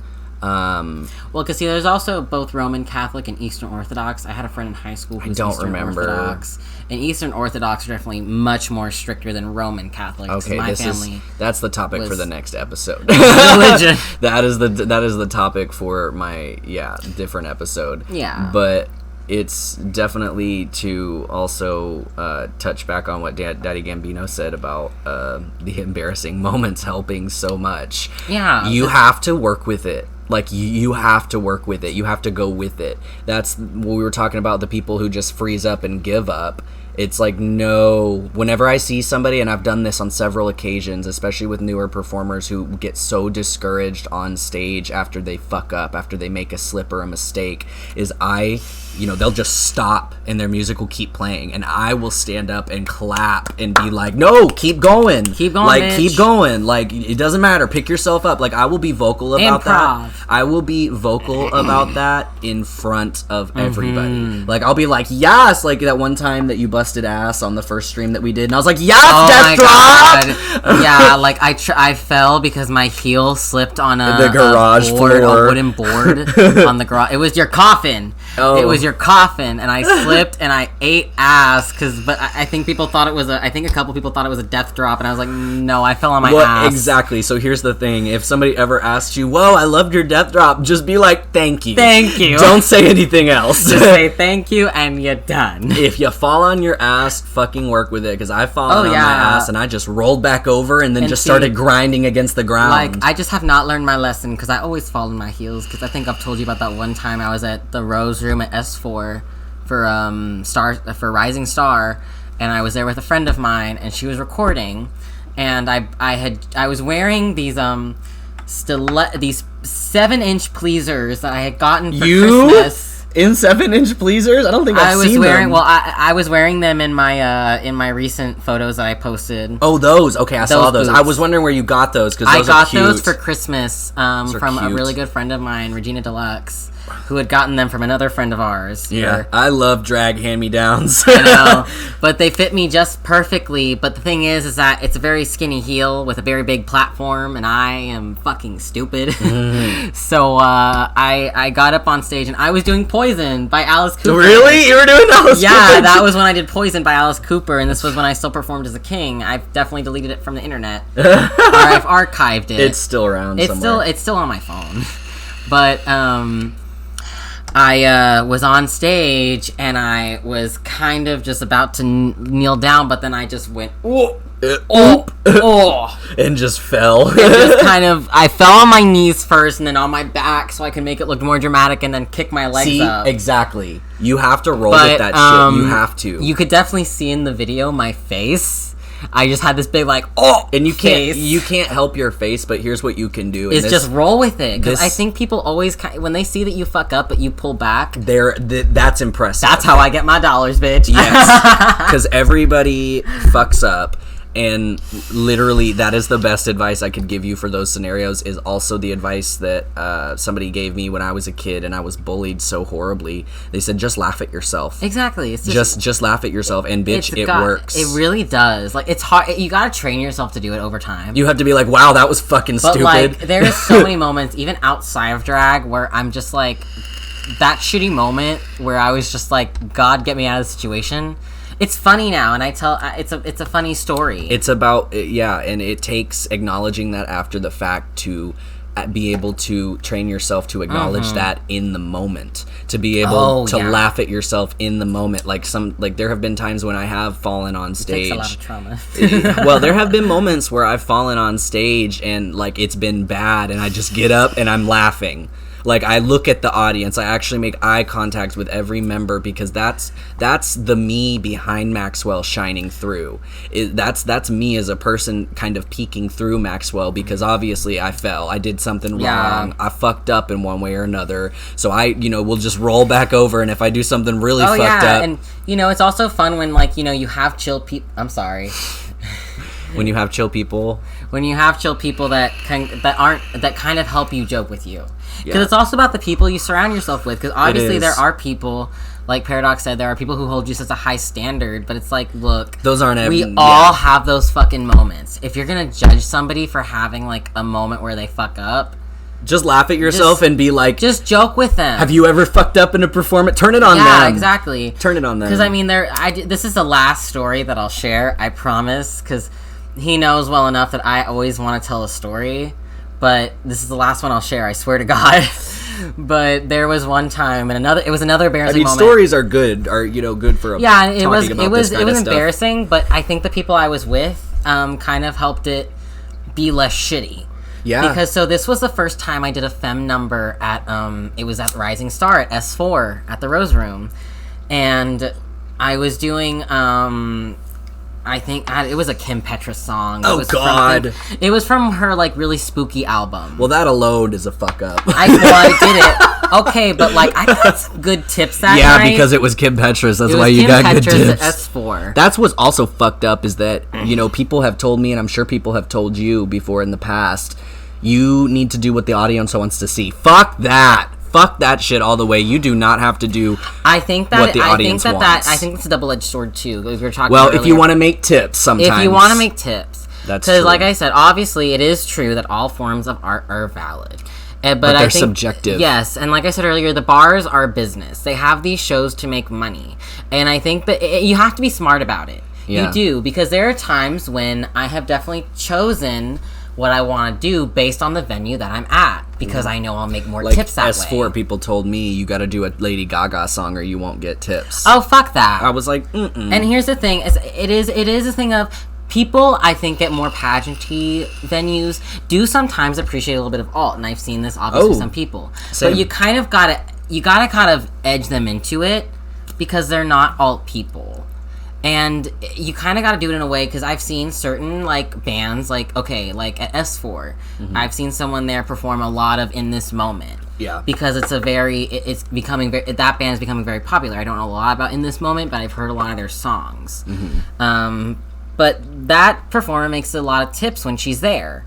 And I think it's because she's smart about choosing what song she does when she goes to that venue. I was about to say, that's a very good point to tack on, because it really is, you can usually judge a potential crowd, by where it is you're performing. It takes time. For instance, I have a show at the Nines in Deep Ellum. It's a dive bar. I can expect an alternative turnout. I can expect people who are more open, if they would stumble into the Nines, being that kind of, I wouldn't never necessarily say it's a dive bar. I don't think that that's accurate, but like, it's a grungy bar. It's a grungy bar.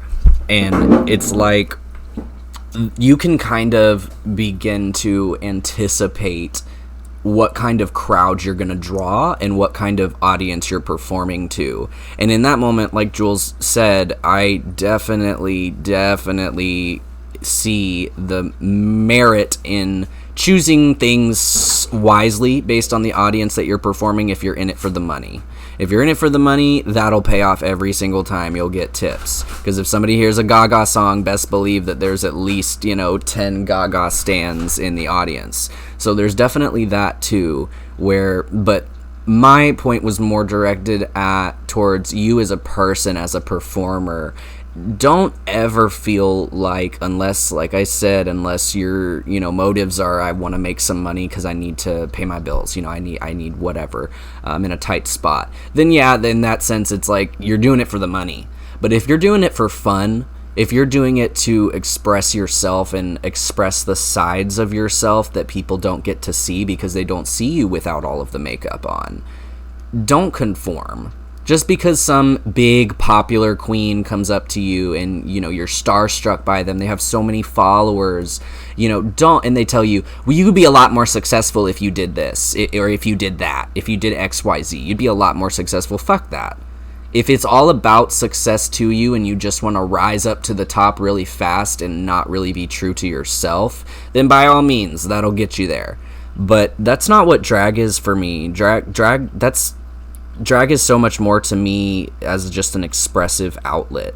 And I talked about that a little bit earlier, was, drag is the way that I express those negative feelings that I have, but I don't want to project them onto people. I want to make it a performance. I want to be able to be as exaggerated as I can possibly be. And that's why, after filming, for instance, like my last digital number, like I got so into that because that song spoke to me so much in terms of my own personal history with people and, how I felt. But it also was a little bit, I guess, I don't want to say superficial, that's not the right word, but it also fit Maxwell's vibe. Because obviously there are 21 Pilots songs that I vibe to, I bop to, but I'm not going to perform it doesn't fit Maxwell's niche. So a lot of the music that I listen to is, more along the lines of hard rock and metal and things that are, because that's my trauma. That's how I express the shit that I've been through in a healthy way, because I leave Maxwell on the stage. I don't take him home with me. He's not somebody that I find myself presenting myself as, because Maxwell's very fucked up. Maxwell's very sadistic, and Maxwell is he's very smart and very keen.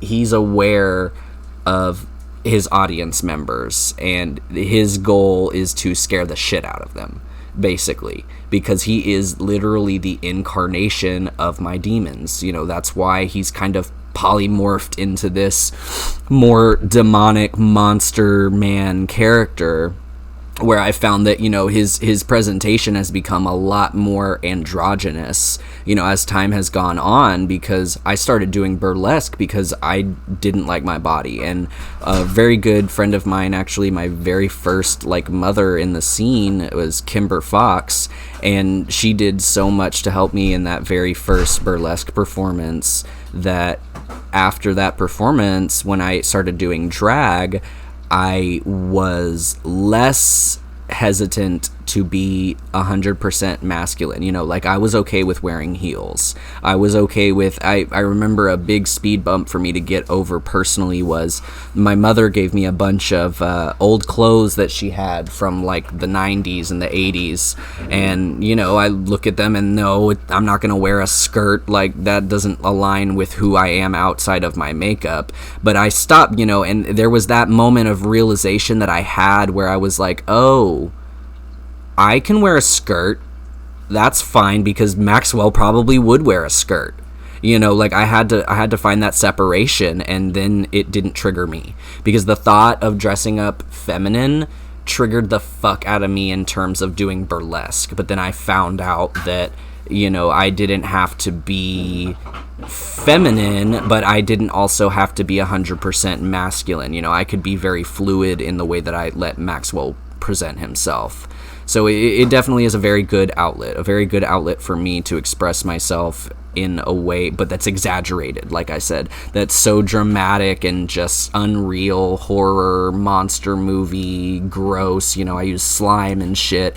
My goal is to make the audience as uncomfortable as possible, but in a good way, you know, in a way, because people, that's my goal, is to make people in the audience feel as uncomfortable and as like scared as possible, which is interesting being a performer. And we were just, you know, talking about playing to the audience. I find that very interesting, because it's like, normally people want to appease the audience, you know, they want to make them happy, they want to satisfy them, they want to entertain. I was just reading what Paradox had said too, like, yeah, it's also the professionalism, like that I think usually is the first thing that whenever I meet someone in the scene that I would eventually like to maybe work with is professionalism, because it is, you know, we were talking about this earlier too, about how like it matters so much, because, you know, it is part of the entertainment industry. You have to try to be professional, because at the end of the day, this is a business.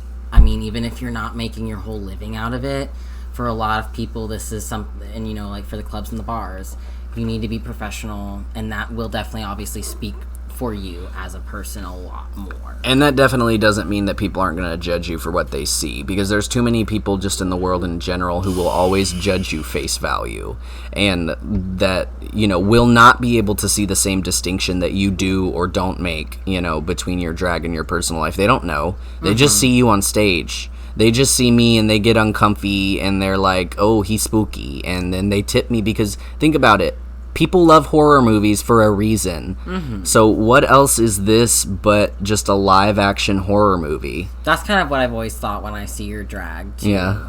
Yeah, for sure. It's just like, I want to bring The Shining to you, bitch. I want to bring, you know, it's like, I want to bring the fear, because there's also that fear in, you know, and I never touch an audience member without like consent, because obviously with audience members, the consent needs to be kind of nonverbal, but it's pretty apparent, you know, like if an audience member is like really, you know, wants them to take your dollar kind of thing, like that's a pretty like, hey, I want to interact with you. Usually the only people I will kind of just like, I guess the best word to use is pick on, is like people that I'm like really good friends with that come to my shows. Oh, like, I'll do that too. Yeah. But I love picking out the one stranger in the audience that looks uncomfortable, and I go right up to them, and I don't touch them. I stay a good distance away, but I go right up to them and I look at them and I'm like, yeah, bitch.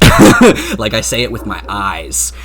I say it with my eyes, because it's like I'm an empath, and I'm pretty sure you're an empath too. It's like, I can feel cancers. I can feel their energy. I can feel their discomfort.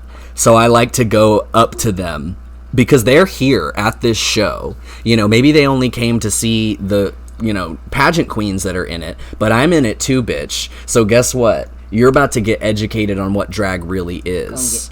So I get right up in, you know, their general vicinity, and I look them in the eye. That's all I have to do. You don't need to touch anybody to affect them. I just look them right in the eye, and I, you know, lip sync to them. That's all I do. Yeah. And it makes them so uncomfortable. But sometimes, like maybe 2 out of 4 times, 50% of the time, I'll crack a smile on their face, and they'll give me $1. Oh yeah, because I think a lot of times when.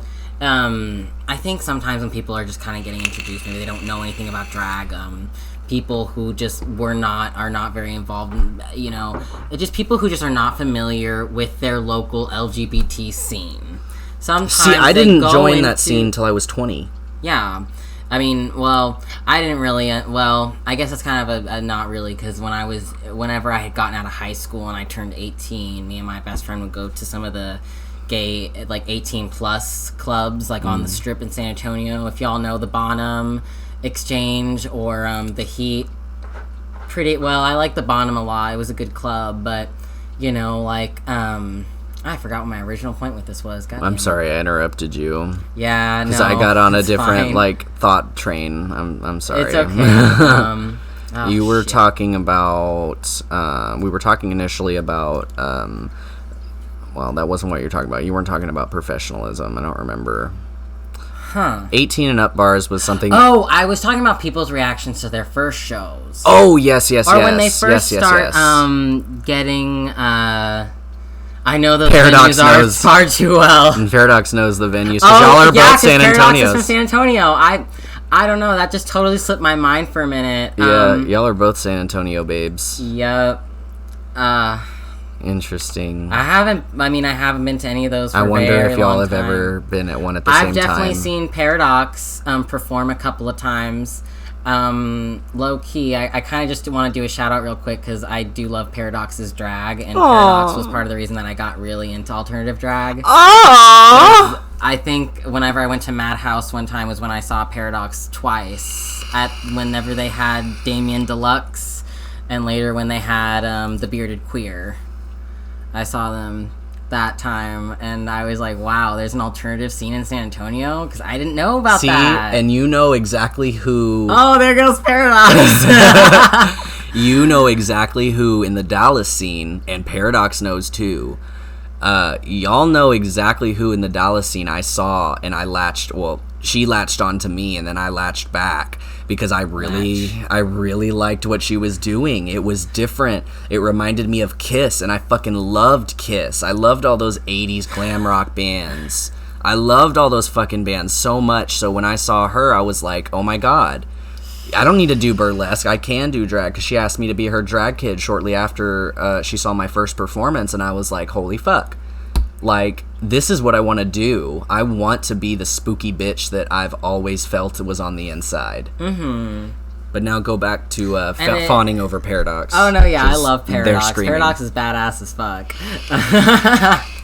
But no, it's kind of weird. And this is something that I want to say too, and because we do have somebody in the audience that had been asking us, is, you know, don't be afraid to talk to people who you admire. They say don't meet your heroes. Don't exactly what you were just about to say. Well, that was not what I was about to say. Well, no. I'm saying don't put them on a pedestal. Yes, that's what exactly, you were about to say. Yeah, because they're people just like you. So, like I said, I was talking earlier about the story of when I first met Max. And I remember for the longest time I was like, this guy is badass as fuck. He's doing what I want to do. And it was also just very validating to see another like FTM performer in the scene who, you know, I was also just like, holy shit, he's doing alternative drag, he's doing all this cool shit. That people generally wouldn't expect. And then when I actually started hanging out with him, I was like, this guy is like nothing like I thought he was gonna be, but he's also just like the coolest motherfucker ever. Yeah, and that is kind of does go back like directly to our topic of, or rather what we kind of started this conversation with, which is taking performers for face value.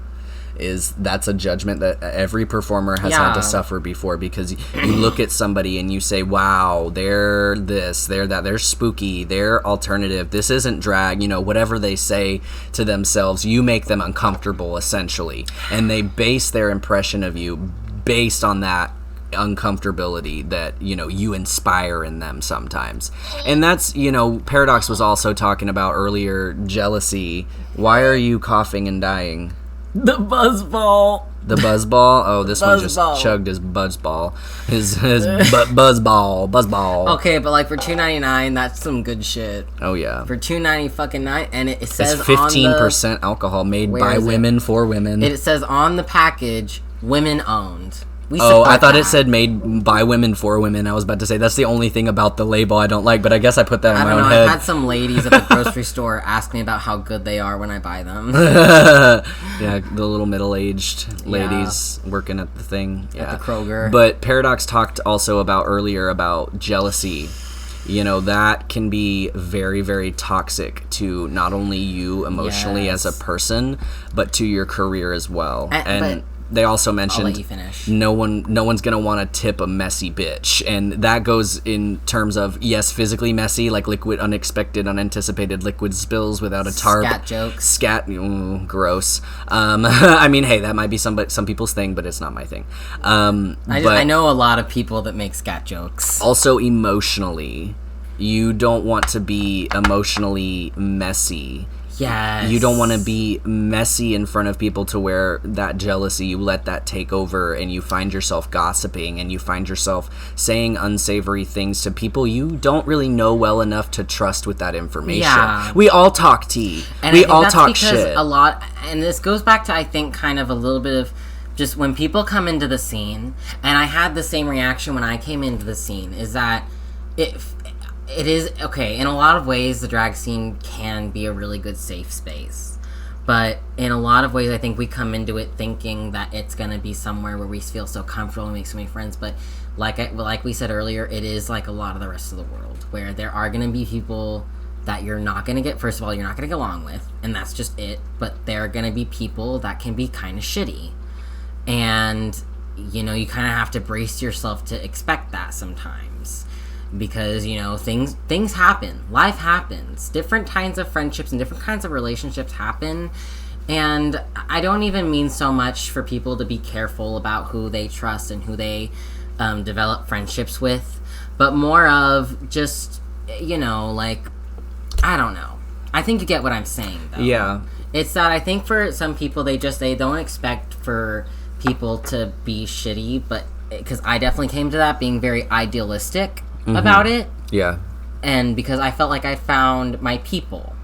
But it's just like the rest of the world. Sometimes there's just things that happen. Life happens. People who just aren't gonna vibe with you just happen. Yeah. And that's the simplest way I can put it, honestly. You know what they told me back in school too is still applicable. Kill them with kindness. Kill them with kindness. You don't need to be a fake bitch about it to just be professional and polite. Yeah. You know, like I've had to share a dressing room with my abusive ex. I've had to share a dressing room with people who I knew didn't like me.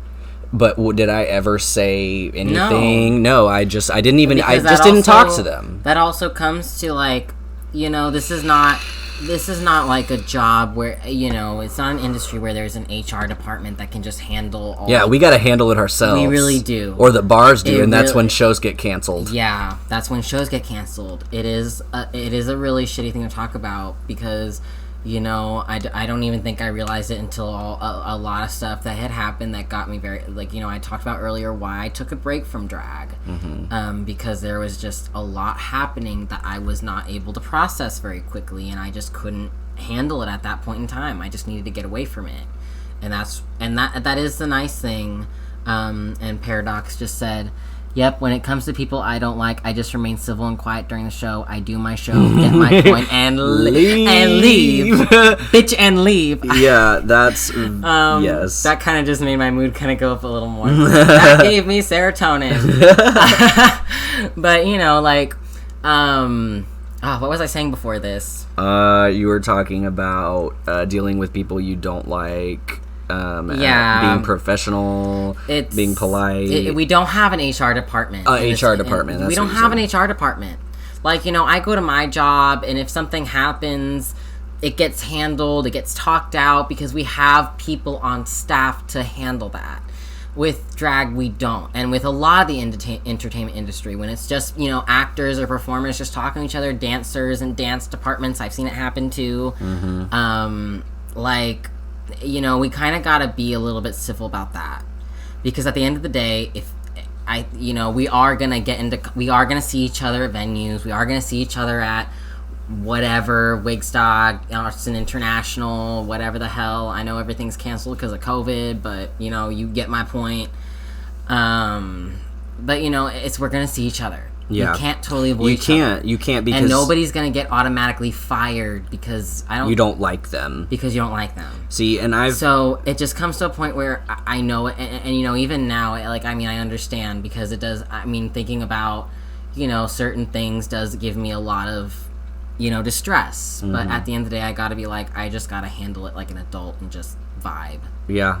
Because that's, and you know, I think that comes a lot with maturity. For sure. Yeah, and they also, you know, some of those people do thrive off of your discomfort in those situations. They'll show up to your show. I feel like that just kind of shows to what kind of people they are, though. If they does. thrive off of your discomfort, yeah, I feel like that's kind of disgusting. Yeah, it is very disgusting. It's like, but you could still hold that performer in such a high regard that it's like, well, and that's the thing too. And you know, I made a lot of people have been talking about what happened in LA recently on Instagram and stuff like that. I haven't heard what happened in LA. So there was a group of men, and I don't want to get so detailed into it, and because I could hardly get through those videos myself, because there were a lot of videos circling of it. But there was a group of men that had gone on Instagram or whatever the fuck live and harassed a couple of trans women. Oh, God. And it was pretty fucking disgusting. Oh, that's... Oh, yes! That just made my heart so happy. That just made my heart so happy. I'm so glad that we could be, like, discussing this. I'm about to cry. That is so sweet. That is very heartwarming to hear, because, you know, we know the struggle. We know the struggle. It took my mom, the first thing she said to me when I came out was, I always knew. Like, that was literally the first thing out of her mouth. But I mean, I feel like parents always kind of know. They just have a different level of... But it still took her a year to actually accept it, you know? Yeah, and I feel like that's just parent. I mean, like, in my experience, that's just parents sometimes. If your parent loves you unconditionally... She thought I was drunk, but... out and started crying. Big mood. She thought I was drunk. It's an emotional thing. It really is, especially saying it not knowing what the response will be if you don't know. I don't. Oh, that's so heartwarming. I'm gonna cry. We're gonna fucking cry on stream. I'm gonna cry. No. I think it's good. It's very nice to hear when good things happen to people. Yeah, you know? And that's also hard. That's a good segue into. Well, we're here with you crying. It's okay.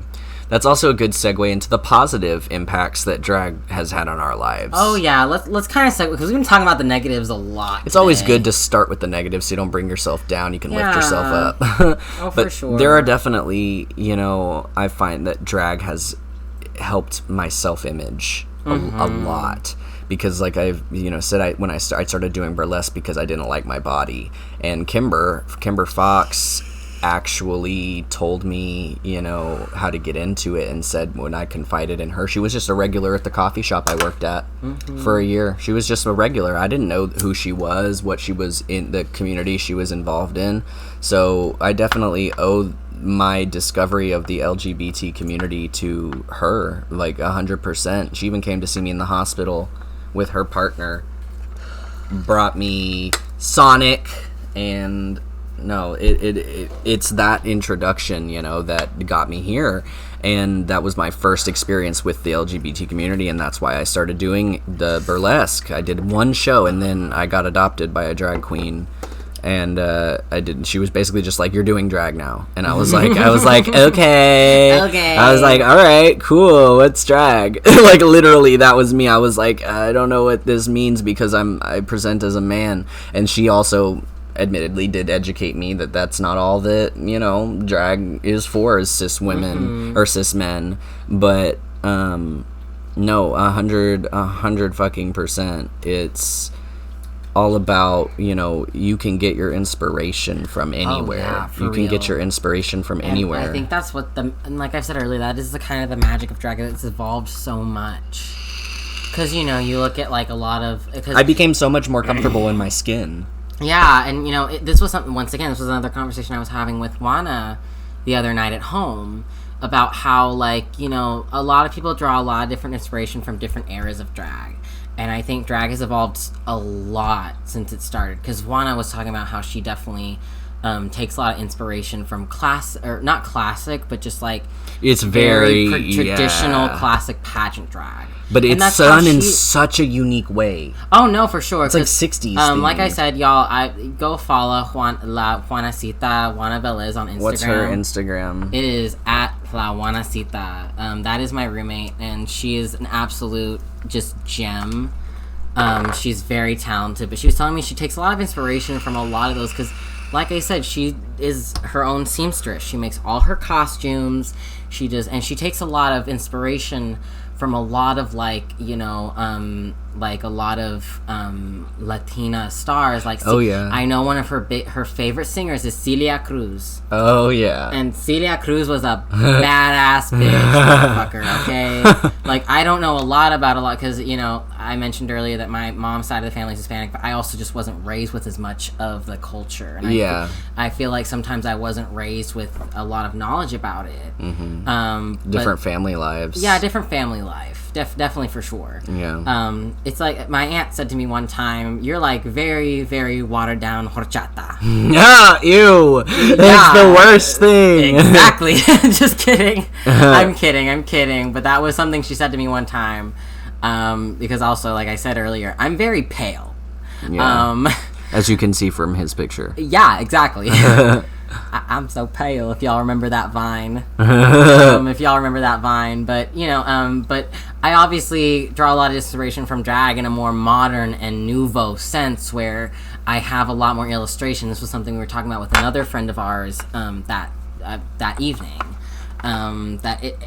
People definitely and this one, it's very personal. I know I've said this a bunch of times during the stream, but drag, I love it so much because it is the most personal form of art that you can bring to something.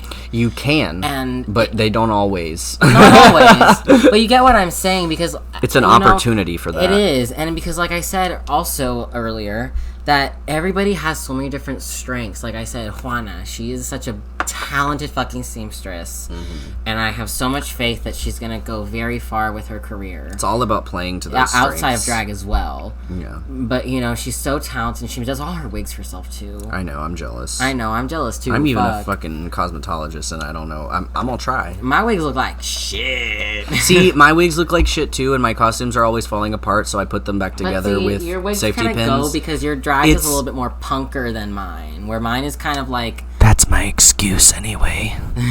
You're I'm dirty and broken and tattered. On the topic of good vibes and good things that come from drag, being able to represent myself and be that inspiration for others that are fat, black, disabled, and or non-binary, representation so fucking matters. Oh yeah. It really does. And I think because when I first started drag, I think it was because I was like, well, where is there a place for me? Because at the time, I didn't know where. This was in high school. This was my senior year of high school when I was still figuring things out and was very in denial and didn't know where I fell on the gender spectrum. And it's true because I definitely saw Landon Cider. Landon Cider was the first king that I ever really was like very inspired by. And when he won Dragula, I ugly cried. Yeah. I ugly cried. See, he definitely paved a way for, and that's another good thing is, be you authentically you, because that representation does matter, and you, like Paradox says, and you might not, I guess, realize how many people your art has the potential to affect. Yes. Because just like, you're inspired by Landon Cider, guess what? You could be an inspiration for somebody else someday. Yeah, like I said, there were people because I did shows at my university, and I kind of want to plug my university because I feel like my university has a very good LGBT support system, University of North Texas. And they do shows throughout the year. I don't know how that's going to work this year with COVID. But so I did my first show with the Union Programs Council because they do a show every year, and they did it in the fucking Coliseum where the basketball games are held. So it was a lot of people at that show, and they had Peppermint host from RuPaul's Drag Race. Was that the one? Wait, that was where? That was at UNT. But that was at UNT? That was at That wasn't UNT. the... Oh, wow, because I went to a Peppermint show off of... Well, because I think she did another show. She did the outdoor outdoor show. Yeah, because I know she had another booked show. But it that Peppermint was one? hosting, and I remember on my Instagram I had just started, and there were a couple people who went to that show and had messaged me afterwards. They found my Instagram and they were like, I want to do this. You never know who's in the audience. Yes, exactly. And then again, when I did Night of the Living Queer, Nyla the Villain hosts that show, or produces that show at UNT. I love Nyla very much. And I was in that show too, and I won, bitch. Yep, I won. You won. I won. And people once again were like, "Oh my god, I love that. How do I get started with this?" Yeah. And it's because when people see someone who's doing, and I think especially with and I say non-conventional, and basically in the same way that I mean literally like any non-cis men pageant queens, because that is what is That's so conventional. That is what a lot of the representation is right now. Yeah, especially like with RuPaul's Drag Race, especially for people who aren't in the scene themselves. Exactly, people who are not in They're the scene just themselves. fans. They're just gays that watch shows. People who go to the clubs and go to the bars. That's why Dragula is so important. Exactly. That's why Dragula is so important. And even now that I don't do king or like traditional king pageant king drag anymore, I still draw a lot of inspiration from Landon because he is just such a talented fucking artist. Oh yeah. So representation matters because it doesn't matter. Well, I mean, obviously there are times when you have to think about where you're getting your inspiration from and how you present that. And that I'm thinking about a totally different context that I would rather not touch right now. But but we can get into it later if we want to. But representation matters so much. Yeah. Because I think once you see someone who is not that idealized picture of drag, people want to get into it. Who people say that you should be. Yeah. You should be like them. You should be more like them. Exactly. And I want to see this community grow so much. Especially of course, it's our home. And it's our toxic home. Sometimes. But it really is. It's like having a gas leak in your apartment. Yeah. It's like having a fucking carbon monoxide leak in your apartment when that toxicity starts to get to you. And then you need to take a break. You never be afraid also to take a fucking break, because as soon as you figure out, like, if that something is affecting you negatively, take a fucking break, because then that's going to spoil all the joy that you'll ever have of it, and you will only associate it with negative memories. Oh, for sure. And quarantine has been a very good opportunity for a lot of people to just take a fucking break and get to know who they are again outside of drag. Yeah. And like I said, I talked about that earlier when I was talking about my break, because I needed that time to be away, because I think a lot of times towards right before the beginning of quarantine, before I quit, I was on go all the time, because I wanted so bad to get recognized and to elevate my stuff and to get more followers on Instagram, yada yada yada. But you gotta have a balance. Yes, I think when you are first starting out with this scene, you kind of have to balance it. You do, really, because you'll lose yourself very easily. Oh yeah, and it's like we said about the ego. And also, I think you need to think about what you see drag as becoming for you. Because obviously there are a lot of people that would love to make this their full-time career. For me personally, I see it more as something fun I do to kind of help me get away from it all.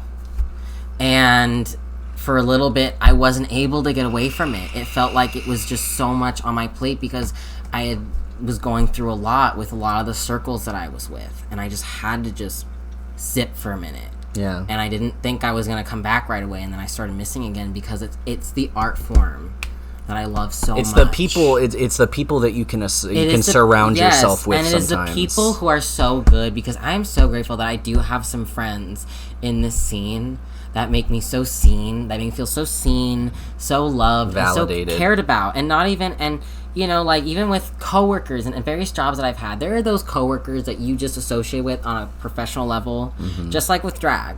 But then there are those people that you get to know and you hang out with outside of work. You go to the bar after work, or you go hang out at each other's houses, and you just really get to know them as people. Yeah. And I'm very blessed to have also realized who those people are in my life.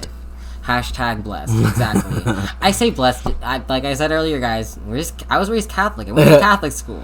I don't say anything. I was raised Jehovah's Witness. We don't say anything. You don't say I'm blessed. And you don't. No, say that? We don't use the word bless at all. Oh my god. Well, because I only had one friend in middle. I've only known one person who was Jehovah's Witness or raised Jehovah's Witness. Yeah, it's rough. So, I do want to make the next episode maybe, or one of the next episodes about, you know, being raised in a religious household as a youth, and then finding out that you were a gay, quote to quote, a queer, and queers in religion, and getting into drag, and you know, I think it's really and because I think also, like, I've definitely I know you've noticed that I definitely have stuck to a little, like, I don't stick to it like strictly, but I definitely stick to a little bit of what I was taught, not all of it. Well, I think that that's important to mention, because there are things that happen in our lives, like you said, if you were faced with the question, presented with the question, if you could go back and change things and be born cis, would you? I feel like the answer, I've had people ask me, you know, it is all very different formative experiences that you may not have had otherwise. Yeah, and everything is in life. It's like, you know, my dad was not the best. He drank a lot, and he was, you know, had a very short temper. I mean, he was bipolar, but he refused to take the medication that was prescribed to him. And it's like, those experiences growing up, sure, they weren't great. That they were not fun. And, you know, the experiences I've had with people in the community, some of them were not great. They were not fun. Some of them were. I have good memories from relationships I've had with people who I'm not friends with anymore. And it's all like but it all contributes. It all contributes to who you are today and what you've learned. What you've learned, and like we said, and that was kind of the whole point that with this whole topic, and why I suggested it, because I've learned so much in the last year than I feel like I've learned in a long time. Yeah. Because, you know, like, I took a gap year after college on purpose because I knew that I had a lot of mental health issues coming right out of high school, and wouldn't have been smart to put all that on your plate. And getting straight into the workforce, I think, helped me a lot with, because I still have anxiety. It's never going to go away completely, but there are things that I've definitely been able to not train but get used to and teach myself how to be comfortable with. Yeah. And that was something that I think I needed for sure to kind of learn how to be more of an adult and be more mature. Yeah, because they don't teach you that shit in high school. No, they don't. So I'm told. And, you know, I feel like parents don't always know how to explain that to their kids. No, they don't. And that comes for full circle back down to what people don't know once again, scares them. it's probably because their parents probably didn't explain it to them either. It's because a it generational thing. It is a generational thing. It wasn't a thing back then, or at least it wasn't a thing that was so common. You know, there have always been drag queens and trans people, but, like, it was not something that was talked about. It was not something that was talked about until this last generation. Yeah. And it's the people who are scared of change, like the boomers and, you know, the old boomers, or not, I guess they're not boomers, the generation before the boomers. Generation, I think it's X, I think, right? X, I don't know. Well, my mom is Generation X. No, your mom is a boomer. My mom She's is right at the cutoff. We've had this argument like 3 times. 1970? We've had this, it's like 64 to 70 or something. Okay, then I guess you're right. She's technically a boomer. Yeah. But I see you, Daddy Gambino. Yeah, I made that post the other day because I was like, I just looked back at, like, oh, these people's birthdays have been this month, and I missed them by, like, days and days and days, and I just, like, felt kind of bad, but at the same time was like, you know what? I don't think a lot of people know this about me, and really I think it would help explain a lot, because I don't want it to come off as I don't care. Yeah. I was not raised, I was not allowed to salute the flag, not that I would salute the flag now, but for different reasons. Y'all aren't allowed to salute the flag either? Holy, no. I didn't know that. No, you're not allowed to salute the flag or anything. I wasn't allowed to participate in any holiday parties, in any birthday parties. I wasn't allowed to have a Valentine's Day box, during February Valentine's Day things where you would make your own box, and then everybody in the class would come and put candy in your box and shit and give you Valentine's. Yeah. I wasn't allowed to do that. I wasn't allowed to even do the fucking coloring sheets for St. Patrick's Day, because all those holidays are pagan holidays, or at least, that's what I was raised to believe. Oh yeah, and I think so I missed out on a lot of that experience, and I just don't want people thinking that, like, I don't care. Oh yeah, and I mentioned earlier there was a difference between Roman Catholic and Eastern Orthodox. I did have a friend in high school who was Eastern Orthodox raised, and they it's a similar thing. Like, he wasn't allowed to watch, like, Harry Potter or Disney or anything like that. I wasn't allowed to watch any of that. I wasn't allowed to, I didn't even have a birthday till I was 10. But that is actually probably a very good topic for my next episode, so I'll save a lot of that for the next episode, because I know exactly who I want to ask. Because they were also raised in that kind of environment.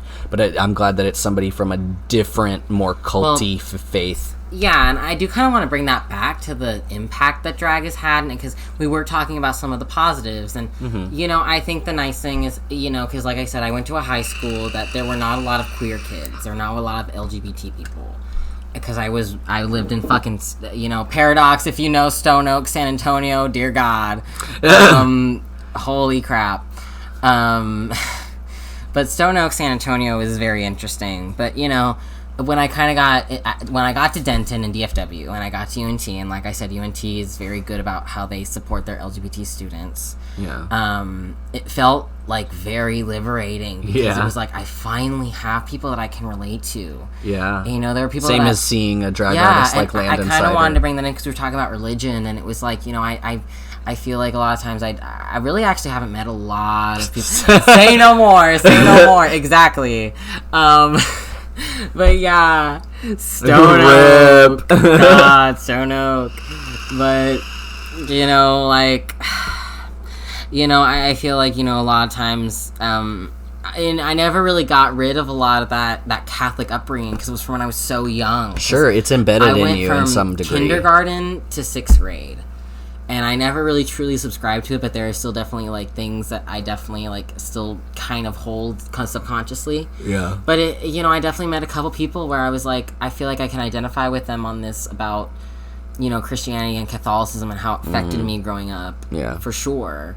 Because especially as a queer person, there's a lot of pressure from, especially when you're in the whole umbrella of Christianity, like, you know, they don't, not all of them like the gays. You know what's really funny, and this is the last thing, I think we should probably bring our discussion to an end here pretty soon, because we've been on for about 2 hours and 10 minutes, which is nothing compared to Paradox's and I 3.5 hours or some shit, but I just thought that this was funny.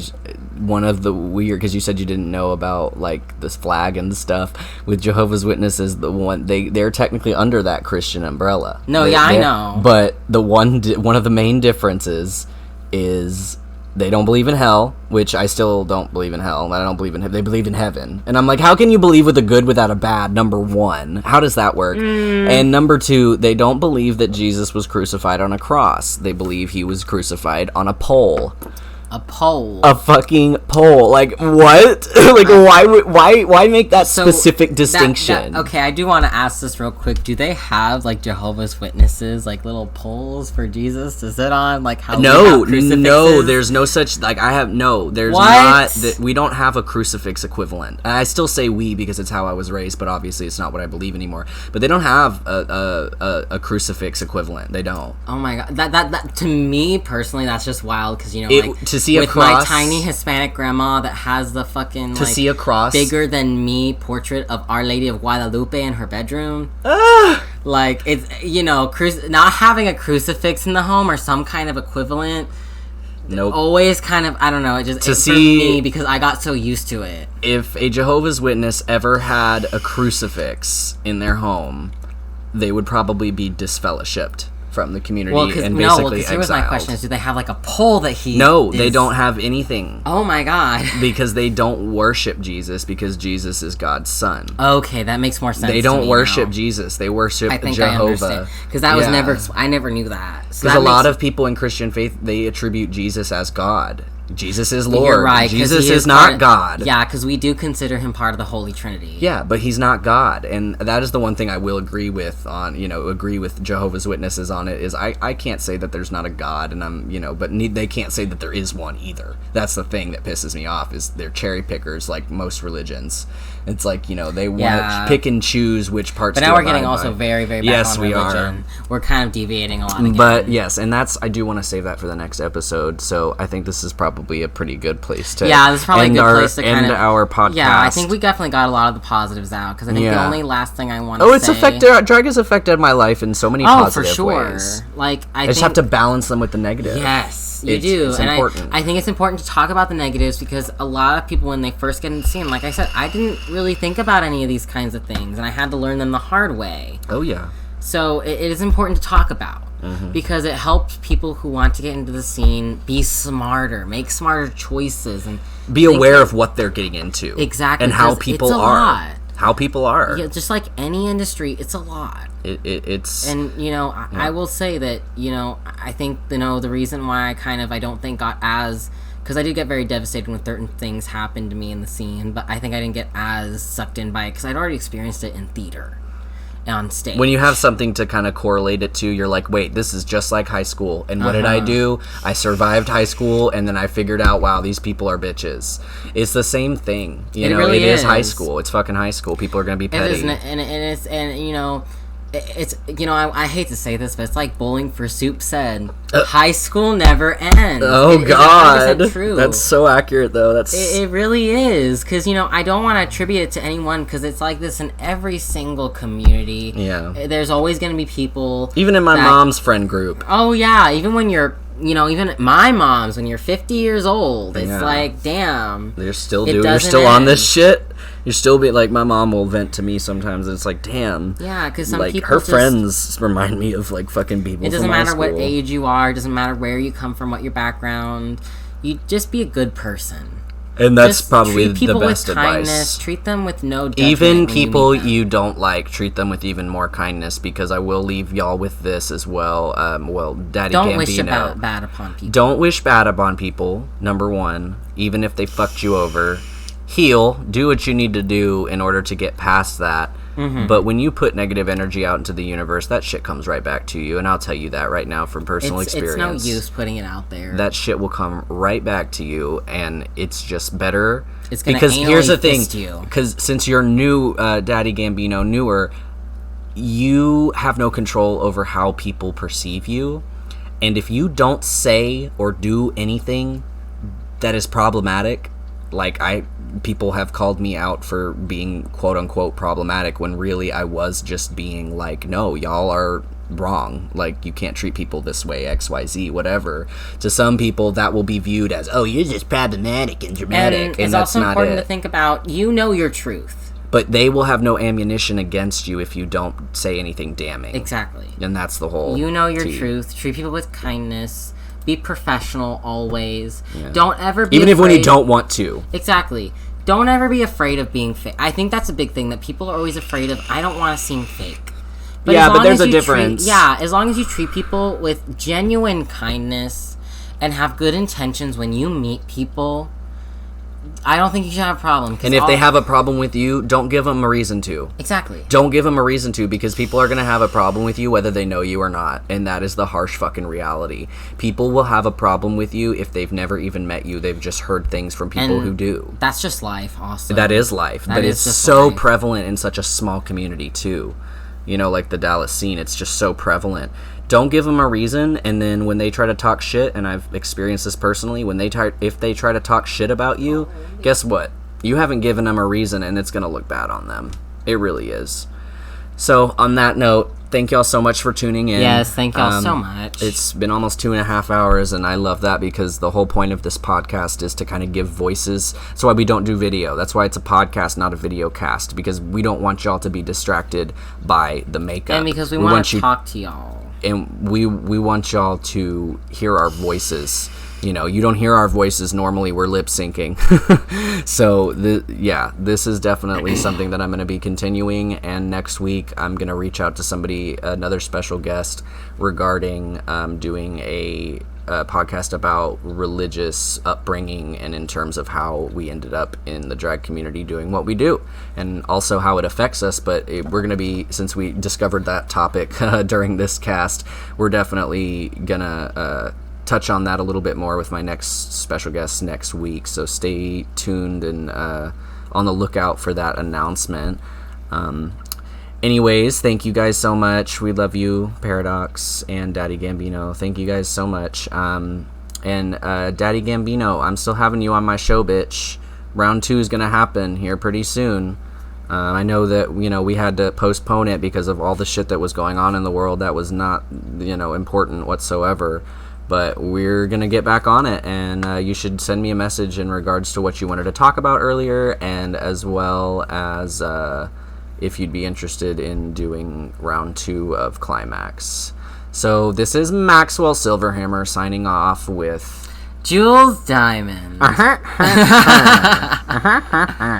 Bye, y'all. Have a good night.